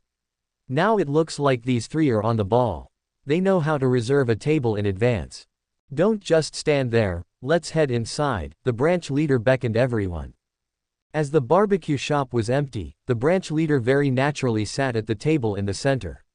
"This table is the largest and has the best position, fitting for my position." Lu Yang softly reminded him, "Branch leader, this table has been reserved." Before the branch leader could say anything, Kai Zulong cut in, "Get them to move to the side. Who do they think they are? They dare to snatch our seats." Seeing no objection from the branch leader, he said nothing more. After everyone sat down, Man Ji Yu took out the menu. "What shall we eat?" Shen Jinyi passed the menu to the branch leader. "Branch leader, please choose." The branch leader waved his hand. "Order whatever you like. You are treating, so it's only right that you choose. No need, just order whatever." They went back and forth until the menu ended up back in Mangu's hands. His mouth twitched. This bunch of people sure are troublesome. They have to dilly-dally even with just ordering skewers. Man Ji-yu didn't have the habit of declining out of respect. After he finished ordering, he took the menu to the backyard and instructed the two tiger henchman ghosts to start the grill. Not long after, Man Ji-yu carried plates of mouthwatering barbecue skewers. The aroma alone was enough for everyone to know that it wouldn't disappoint. Come, the skewers are here. Pour the wine. The branch leader smiled, signaling for everyone to pour some wine. Meng Jingzhou said with a smile, I'll do without wine. I don't like it and I'm used to drinking tea. The branch leader chuckled. Little Meng, how can you not drink when roaming the Zhonghu? There will be plenty of occasions in the future where you have to drink. Get used to it by drinking 3 cups first. Meng Jingzhou still refused. The branch leader felt that it was an affront to his authority, and his brow slightly knitted. Kai Zulong took the chance to berate, what's wrong with you? The branch leader told you to drink and you reject it. Are you trying to disrespect the branch leader's authority? Meng Jingzhou's mouth twitched. It's just drinking wine. How did you link that with respect? Does that mean that if the branch leader insists that I drink, he's not giving me respect? Kai Zulong just wanted to retort with, look at yourself in the mirror, who are you to talk about respect in front of the branch leader? Before he could voice it out loud, the branch leader stopped him. The branch leader knew that Meng Jingzhou had a bright future ahead of him and didn't want to start a conflict with him. Only the branch leader was aware of the creed leader's evaluation of the trio. There's no need to be so particular during our welcoming meal. I'll introduce myself first. My surname is Chu, you can call me branch leader Chu. The next person after the branch leader was the tall, lanky man who had gone to the brothel with Qin Yuanao. I'm Wang He. Those familiar with me like to call me Big Mouth Wang. Bai Zifeng. Peng Shuo. One by one, the 11 administrators introduced themselves, but calling it an introduction might not be apt as they were simply reporting their names, cultivation, hobbies, and nothing else of note. Trust was rare within diabolic creeds. One would conceal information about themselves where possible. It was a harmonious sight as everyone enjoyed their meals, as if a dispute hadn't occurred. These skewers taste really good. Kai Zulong was extremely surprised after eating a few skewers. These are the best barbecue skewers I've ever eaten. Greed grew in his heart, and he quietly asked the branch leader, should we force the shop owner to hand over the recipe? Even if we price these barbecue skewers with spirit stones, there will still be a market for it. We could make a fortune. The branch leader was tempted. I've killed, robbed, scammed, and extorted people many times before. One more doesn't make a difference. Lu Yang asked by the side, what if the shop owner doesn't hand over the recipe?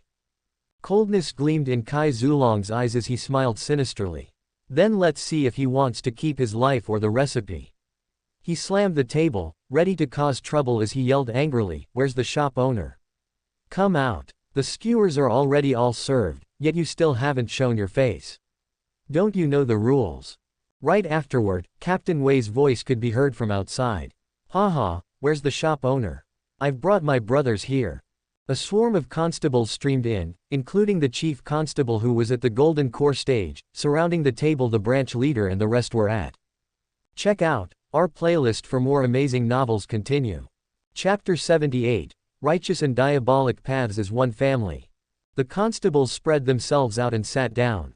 Captain Wei wasn't exaggerating when he claimed that they could take up all their tables. With the branch leader's table in the center surrounded by constables, it was a scene of harmony, the righteous and diabolic paths coming together as one family. Kai Zulong was so terrified that he hastily lowered his head. One shouldn't be fooled by the rumors of his arrogance, that was just an image he built for himself. Whenever he did something bad, he would either be in disguise or cover his face. If he encountered someone from the authorities, he would hide away as far as possible. Now that he had nowhere to hide, he could only lower his head and pretend to be an ostrich. Captain Wei, I'm here. Lu Yang smilingly stood up and greeted Captain Wei. Kai Zulong widened his eyes as he stared at Lu Yang in disbelief. So you are the shop owner. You've already started eating. Captain Wei was a bit embarrassed. It's fine. What would all of you like to eat? Captain Wei waved his hand. There's too many people here to be ordering. Just serve whatever you have. Alright, Lu Yang agreed, already guessing Captain Wei's response beforehand. As the constables sniffed in the delectable aroma from the branch leader's table, they subconsciously swallowed their saliva. It was mealtime now, and they were already hungry, so the fragrance only made them hungrier. Fortunately, Lu Yang had made preparations in advance, getting the tiger henchman ghosts to work at full steam before the constables came. They would grill some of the portions first so that food could be served once the constables arrived. Soon, Meng Jingzhou and Man Jiyu brought out plates of skewers to let the constables fill their stomachs for the time being. Despite not voicing it out, Captain Wei was very grateful to Lu Yang for saving him from the complaints of his colleagues. Let me introduce to you, this is our chief constable, Fang Qingyan. Fang Qingyan politely shook hands with Lu Yang. As a golden core cultivator himself, he could discern that Lu Yang was a fellow cultivator. And not just Lu Yang. He could also tell that the branch leader's table was made up of only cultivators. He made no comment since plenty of cultivators ran businesses. As long as they don't break the law, what does that have to do with me? It's not like running a barbecue shop is illegal. So what if the table is occupied? As chief constable, I can't abuse my authority to bully others. That wouldn't be good for my reputation if rumors get out. After Lu Yang sat down with a smile, Kai Zulong cursed silently before complaining so that the branch leader could hear him. You bastard, you have ill intentions. Why didn't you tell us earlier that the constables are coming? Lu Yang pretended to feel wronged. That's because I want to let all of you build a good relationship with the constables. You should grab hold of this opportunity. Lu Yang pointed at the silk banner on the wall. Do you see that? Captain Wei gave me that silk banner. He randomly made something up. Before I joined the Creed, I had specially found a base beforehand so that I could lay the foundation to establish connections with the authorities. That way, no matter what I do, the authorities won't suspect me.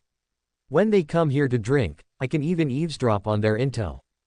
The branch leader nodded. What Lu Yang said makes a lot of sense. He is worthy of the Creed leader's appraisal. The Creed leader had mentioned that although these three may seem to be messing around willfully, there's actually a deeper layer to their actions. We can't judge them just by what we see on the surface. Just based on how they have proactively built connections with the authorities, the courage and ideas they've showcased have already surpassed most of the people within the Creed. Come, drink. After eating a few skewers to temporarily satiate their hunger, the constables began to drink. As they consumed more and more skewers, the constables drank to their heart's content. They drank round after round and exchanged toasts, a lively atmosphere to behold.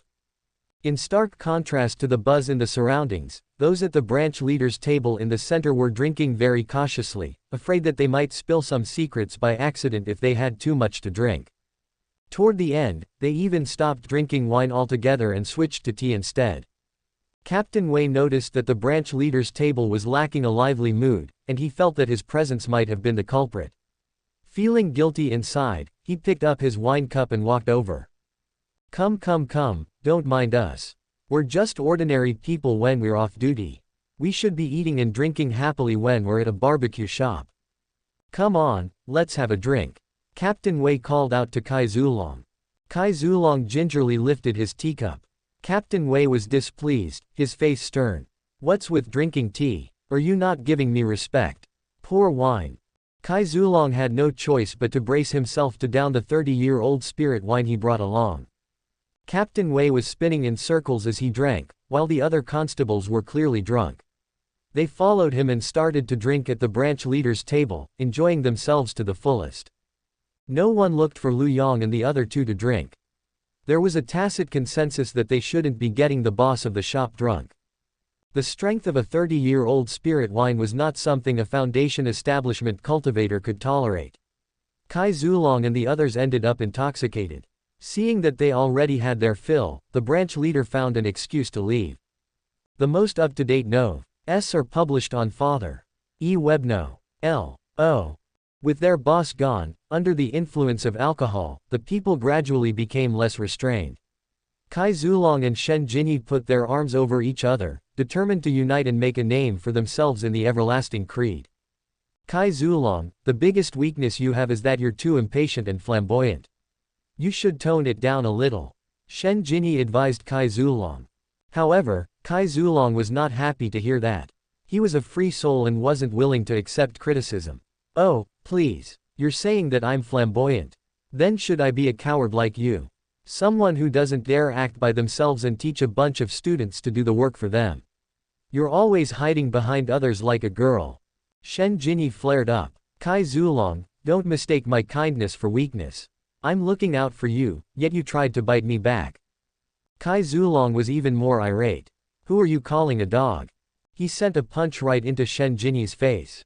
How could Shen Jinyi take something like this lying down? If I swallow my anger now, based on Kai Zulong's character, he'll definitely push his luck further. He picked up his wine cup and splashed it at Kai Zulong. Although the latter was drunk, his reflexes were still nimble enough to dodge. The wine ended up splashing onto Bai Zifeng, who was just watching the commotion from the side. Bai Zifeng was also not one to be trifled with. He was insistent on getting payback for being implicated in something he had no part in, so he splashed wine all over Shen Jinyi to give him a taste of his own medicine. That wasn't enough. He even smashed a plate right into Shen Jinyi's face. The three of them became embroiled in a brawl. The others who tried to intervene were instead accidentally injured in the process, which fueled their anger. I was kind enough to help you all avoid embarrassment, yet this is how you repay me. It's fine if you don't appreciate it, but how dare you hit me? I was being too nice. The spirit wine was so strong that it addled everyone's mind. Without even caring that they were surrounded by constables, they launched an all-out fight. Crash! Someone had flipped a table, sending things flying to neighboring tables. It was the constables, first time encountering such brazen people and witnessing cultivators in a public brawl. Moreover, it was with the constables right at the side. If we aren't around, who knows how much worse it could have been. A public brawl among cultivators could inadvertently kill innocent bystanders. This is extremely evil and must be punished. The chief constable, Fang Qingyan, released an oppressive pressure to suppress the diabolic Creed members. Take them away. Let them sober up in prison. The Creed members instantly became sober. Upon realizing what had happened, cold sweat streamed down their backs.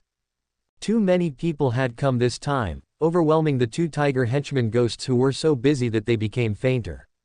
Man Ji Yu stepped in to personally help out. Lu Yang and Man Meng Jingzhou kept shuttling between the backyard and the main hall. The skewers they had prepared were decreasing at a rapid speed. Lu Yang lifted the curtain and apologized, I'm sorry, everyone, the skewers are all finished. What's going on here? Lu Yang saw the arrogant and domineering diabolic Creed members sitting obediently in the main hall while the constables watched them with mocking smiles. Captain Wei whispered, sorry, Manager Lu, your friends were involved in a public brawl. The chief constable hates it the most when cultivators do something like this. The commotion they caused was so big that even passers-by outside had noticed. It wouldn't be right to not punish them. Lu Yang didn't know what to say to that. To be honest, I did have the intention of playing with them by arranging the Creed members and constables to sit together. But I honestly didn't expect this group of people to be so audacious as to fight right in front of constables. Meng Jingzhou's mouth twitched. I told you, don't drink wine. Nothing good ever comes from drinking. On the day of the welcome party, Kai Zulong and gang were detained for 10 days for engaging in a public brawl. When branch leader Chu learned of the news, it took him quite a while to register it. Chapter 79, Everlasting Immortal. Fortunately for Kai Zulong and the others, they were crafty veterans who wouldn't disclose the diabolic Creed's secrets just because they were locked up. Otherwise, branch leader Chu would have considered silencing them. Branch leader Chu sent word for Lu Yang and the other two to head to the Yanjiang branch for their initiation ceremony. As for those dim-witted bunch of fools, let them sit in prison for 10 days first to cool off. Branch leader Chu was sitting lazily on a jade chair. Looking up at the three people standing in front of him, he complimented, your idea of opening a barbecue shop is a good one, keep it up. This is a channel for us to establish connections with the authorities. Branch leader Chu dismissed the attendants. As they were entry-level members of the Creed and hadn't gone through trials, they weren't qualified to be privy to the diabolic Creed's secrets. Let's go, I'll take you all to pay your respects to the everlasting immortal. Branch leader Chu led them to another place with a floating stone. On it were buildings from an unknown era. Eroded by the tide of time, they had already collapsed. The ambient light made it look oppressive and stifling. Treading through the ruins gave a heavy feeling of walking through history. Even the erudite Meng Jingzhou couldn't discern which era the buildings had been constructed. They definitely don't belong to these 100,000 years ruled by the Great Xia dynasty.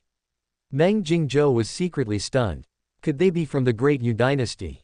Historical books recorded that the last emperor of the Great Yu dynasty led a debauched lifestyle. The court fell into pieces and the world was plunged into chaos. That was when the Meng family's ancestor and the Great Xia Emperor's ancestor rose in revolt and sought to vie for dominion over the Central Plains. The Dao-seeking was established 120,000 years ago during the Great Yu dynasty, but that was at its peak, when its position was unshakable. At the end of the buildings was a statue about 4 meters tall. It looked similar to the one in Qin Yuanao's house. Its face was blurred, and it was clad in long robes, making its gender indiscernible. It was none other than the everlasting immortal. Branch leader Chu held up 3 lit incense sticks and bowed to the everlasting immortal. He turned to the trio and told them, sit in meditation for an hour to dispel any adulterated thoughts. The 3 incense sticks weren't ordinary goods. After inhaling the scent, their restless hearts surprisingly calmed down. Dispelling adulterated thoughts was basic for the 3 of them. Branch leader Chu nodded slightly upon seeing how fast they settled their hearts. Even with the help of the precious incense, their speed is still amazing. Most diabolic cultivators are impatient and irascible, cultivating just their bodies but not their hearts. These 3 are indeed hard to come by. They probably encountered a fortuitous opportunity somewhere before. If it had been in the past, branch leader Chu would have stopped at nothing to get his hands on their fortuitous opportunity. However, these 3 people were different. They were of key interest to the creed leader. He didn't have the courage to make a move. An hour later, the 3 of them woke up and followed branch leader Chu's instructions to pay their respects to the everlasting immortal. After completing the elaborate steps, the 3 of them were now officially followers of the everlasting creed.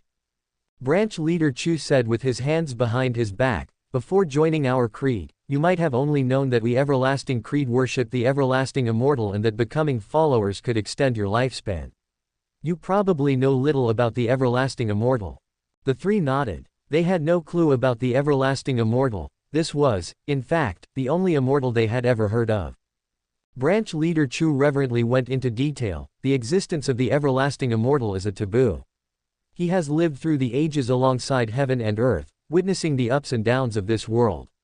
Even if his physical body perishes, his immortal soul decays, and only a sliver of his spirit light lingers in the mundane world. As long as someone still remembers him, he can come back to life, everlasting for eternity. The trio's hearts were thunderstruck. They didn't know how much of what branch leader Chu had said was true. As long as someone still remembers the everlasting immortal, he will be undying and imperishable. This has never appeared even in the legends. To have such divine wonders, he truly deserves the title of immortal.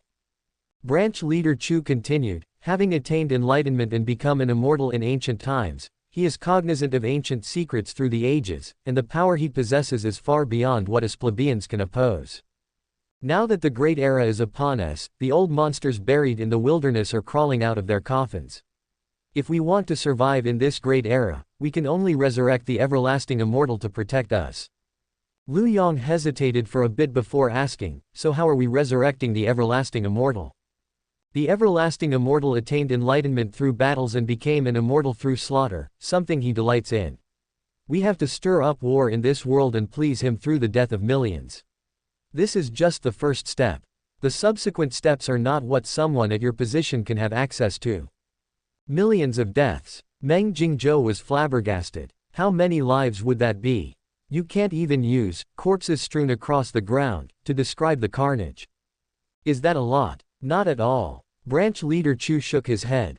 Most people would have similar reactions upon hearing this number, but after regaining their composure, they would change their minds. With how expansive and boundless the central continent was, millions of people might seem like a lot, but when they averaged it out, they would realize that it was just one death in every few thousand people. Do you know how many people die from exhaustion every year? How many people die from suicide after being driven to their wits' end? How many people die from illnesses? How many people die due to medical treatment by quacks? How many unclaimed corpses does the Great Xia dynasty discover every year? Branch leader Chu sneered. Do you know? Of course not. That's because the Great Xia dynasty doesn't dare to announce the real numbers. If we don't revive the everlasting immortal, who's going to protect the vast central continent? When the old cultivation monsters awaken one after another, the death toll won't be just this number of people. Is the ancient great era really so terrifying? A chill seeped into the depths of Lu Yang's heart. Branch leader Chu didn't answer, simply signaling for the three to follow him. He went around the everlasting immortal's statue and passed through an area of ruins, explaining as they walked, these ruins date back to ancient times. Through the corrosion of time, they have crumbled and become dilapidated. 10,000 years ago, the Creed founder discovered this place by chance and learned of the everlasting immortal's existence. The era of the everlasting immortal is so distant in the past that people have forgotten about the immortal who once protected the world. It was the Creed founder who brought the everlasting immortal back into this world. The Creed founder replicated the ruins and preserved them at the various bases. This is one of them. It has since been 10,000 years. Meng Jingzhou thought to himself, no wonder I couldn't tell. Turns out it's a replica of ancient ruins. Only legends from ancient times have been passed down to the present, very few things have survived until now. Branch leader Chu stopped at a stone wall. It's right here. This is the scene of a sacrificial ritual from ancient times. The first thing they took in from the stone wall was the everlasting immortal, who had his arms wide open. There were countless orbs of myriad sizes at his chest. Some of them even had ring-shaped objects around them, though their purpose remained unknown. Each orb had a small figure kneeling on it, holding up tributes to be offered to the everlasting immortal. What are these orbs? And why are the people standing on them? Meng Jingzhou and Man Jiyu were bewildered. Lu Yang's pupils dilated upon seeing the mural. These orbs resemble the celestial bodies from the previous era, and the ring-like objects should be meteor dust. Branch leader Chu slowly explained, these are called planets. In ancient times, there was no central continent. All races lived on planets. At the end of the ancient era, an unfathomable existence refined all the planets into what is now the central continent. His words sent shock waves through the trio. Chapter 80. Stars and Continent. Branch leader Chu's words stunned the three of them, especially Lu Yang, who began to draw many associations. Back when I joined the Tao-seeking sect, they had given me a rough map of the sect, and it stated that the Tao-seeking sect spanned 1 million li. What's 1 million li? That's even larger than putting 10 Earths together and unfurling them. But then again, if I think of the void refinement and fusion experts described in the books, it does seem reasonable. Only such an enormous place can allow them to unleash their wondrous abilities without restraint. There are many forbidden areas in the sect, and most of them are used for battles between cultivation experts. Even going close to the periphery can be deadly for those with low cultivation. When I joined the sect, Big Senior Sister had said, everything about the sect can't be explained in a few sentences. You will gradually explore and find out in the future. It's not because she was too lazy to introduce the sect to me but because the Tao seeking is so huge that one needs to explore slowly.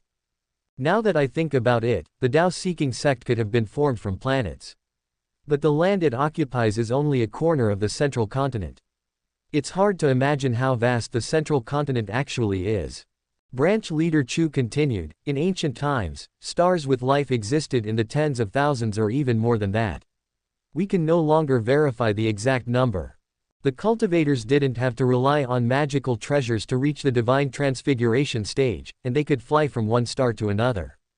At the time, one could see damaged stars throughout the universe, which were the aftermath of battles between cultivators. The splendor of ancient times is truly fascinating. Numerous legends were born, and many formidable cultivators were fostered. Back then, when the cultivation experts compared their strength, they would see how many stars one could destroy in one strike. When they compared their influence, they would see how many living stars one controlled. At the peak of their prosperity, a certain entity acted. They refined the universe of stars into one gargantuan continent. Regardless of whether a star was living, none of them could escape from his grasp. The reason for the vibrant life on the central continent is because this used to be a living celestial body, a place best suited for cultivation. To the east of the central continent, the vast ocean was once a celestial body covered by seawater. To the west of the central continent, the golden Buddhist kingdom was once a bleak, uninhabitable celestial body. The same logic applies to the demon region in the south and the extreme north. Branch leader Chu had undoubtedly overturned the trio's understanding of the world. They had never imagined that the land beneath their feet was once a star that had been refined. Who exactly refined the stars? Lu Yang asked. Branch leader Chu shook his head, not because Lu Yang's position wasn't high enough but because he truly didn't know the answer. There's no way to verify their true identity, but one thing is certain, that entity was definitely an immortal. Such extraordinary power is beyond something a transcendent cultivator is capable of. Why that entity wanted to refine the stars into a continent and what methods were used remain a mystery. However, we can be sure of one thing, that entity's methods in refining the stars were extremely brutal and lacked benevolence. With their manipulation of the stars, how many of those living on them could have survived? Even ordinary cultivators found it a struggle to stay alive. For those who managed to survive, it's not because of their high cultivation but due to sheer luck. When the proud geniuses and formidable figures rose up to resist, they were all beaten into a bloody fog and forced into the cycle of reincarnation. Fortunately, the everlasting immortal intervened and saved most of the human race, preventing the extinction of humankind. The flourishing great era that was at its pinnacle was annihilated and crumbled away. For the longest time ever, not a single talent could be seen. There is no way to find out where that entity is now, but they are certainly not dead. Who knows if that entity would suddenly appear? If they unleashed an all-out massacre then, who can stop them? Only the everlasting immortal. That is why for both public and personal reasons, we have to resurrect the everlasting immortal. Reviving the everlasting immortal will only cause the death of a small number of people, but if we don't revive the everlasting immortal, maybe the entire human race will be wiped out. Those detestable people from the righteous path think they're on the side of justice, but they don't know that the everlasting creed is the one sacrificing ourselves for the sake of the human race. Branch leader Chu's tone was firm, his eyes glinting with resolve. From the standpoint of the greater good, we kill people to save everyone else. From a personal standpoint, we have a justifiable reason for killing people, so we can kill without qualms. The reason the everlasting creed only recruits those from the diabolic path is precisely because this philosophy can resonate the most with the mindsets of diabolic cultivators. Lu Yang was astonished. Just listening to what branch leader Chu said can really make a person madly believe in the everlasting immortal and pray for the immortal's salvation. But what he said may not be true, or perhaps they're only part of the truth. Lu Yang didn't believe that the Tao-seeking sect was completely oblivious to the matters of ancient times, and neither did he believe that Yunji was completely unprepared. Meng Jingzhou asked, if that's the case, why not cooperate with the righteous path? Wouldn't it be easier to succeed with everyone working together? Branch leader Chu sneered. Who can guarantee that the entity who refined the stars isn't hiding within the righteous path? After a series of investigations, the creed founder thinks that that entity is within the righteous path, either among the 5 great immortal sects or within the great Xia dynasty. Why does the righteous path advocate for order? Isn't it to allow more people to cultivate and for the central continent to flourish more? But what comes after prosperity? Don't forget the painful history from the end of the ancient era. Maybe that entity likes to harvest lives and they're waiting for life to thrive again to make their move once more. Branch leader Chu voiced the mainstream view of the everlasting creed. He added, the stars above us may seem to be hanging in the sky, but if you reach a certain cultivation and fly to the universe to take a look, you'll find that they are merely remnant shadows from ancient times. In theory, there should be some stars that slipped through the net, but they will certainly be rare. Branch leader Chu had told them so much because he hoped that the trio would sincerely believe in the everlasting immortal. Seeing how astounded they are, there should be no problem. All right, I know this information has been overwhelming. Go back and digest them. In addition, you 3 performed well in the 3 rounds of trial. The branch is currently in need of people. However, most people are resting in the prison cells. Since you have reached the foundation establishment stage and meet the requirements to become an administrator, after some consideration, I have decided to promote you to administrators. Branch leader Chu gave each of them a tablet, representing their status as an administrator. In fact, Branch Leader Chu had intended for the trio to become administrators from the beginning. Only administrators were qualified to learn what he had shared with them earlier.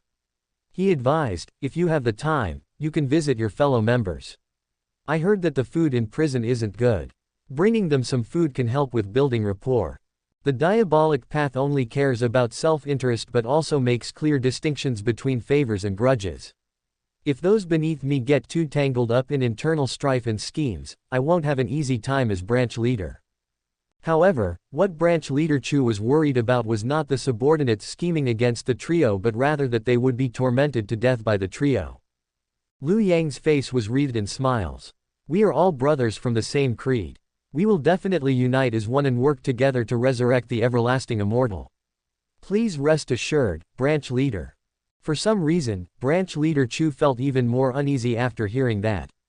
Thank you for watching. Continue exploring the fascinating world of Chinese with us.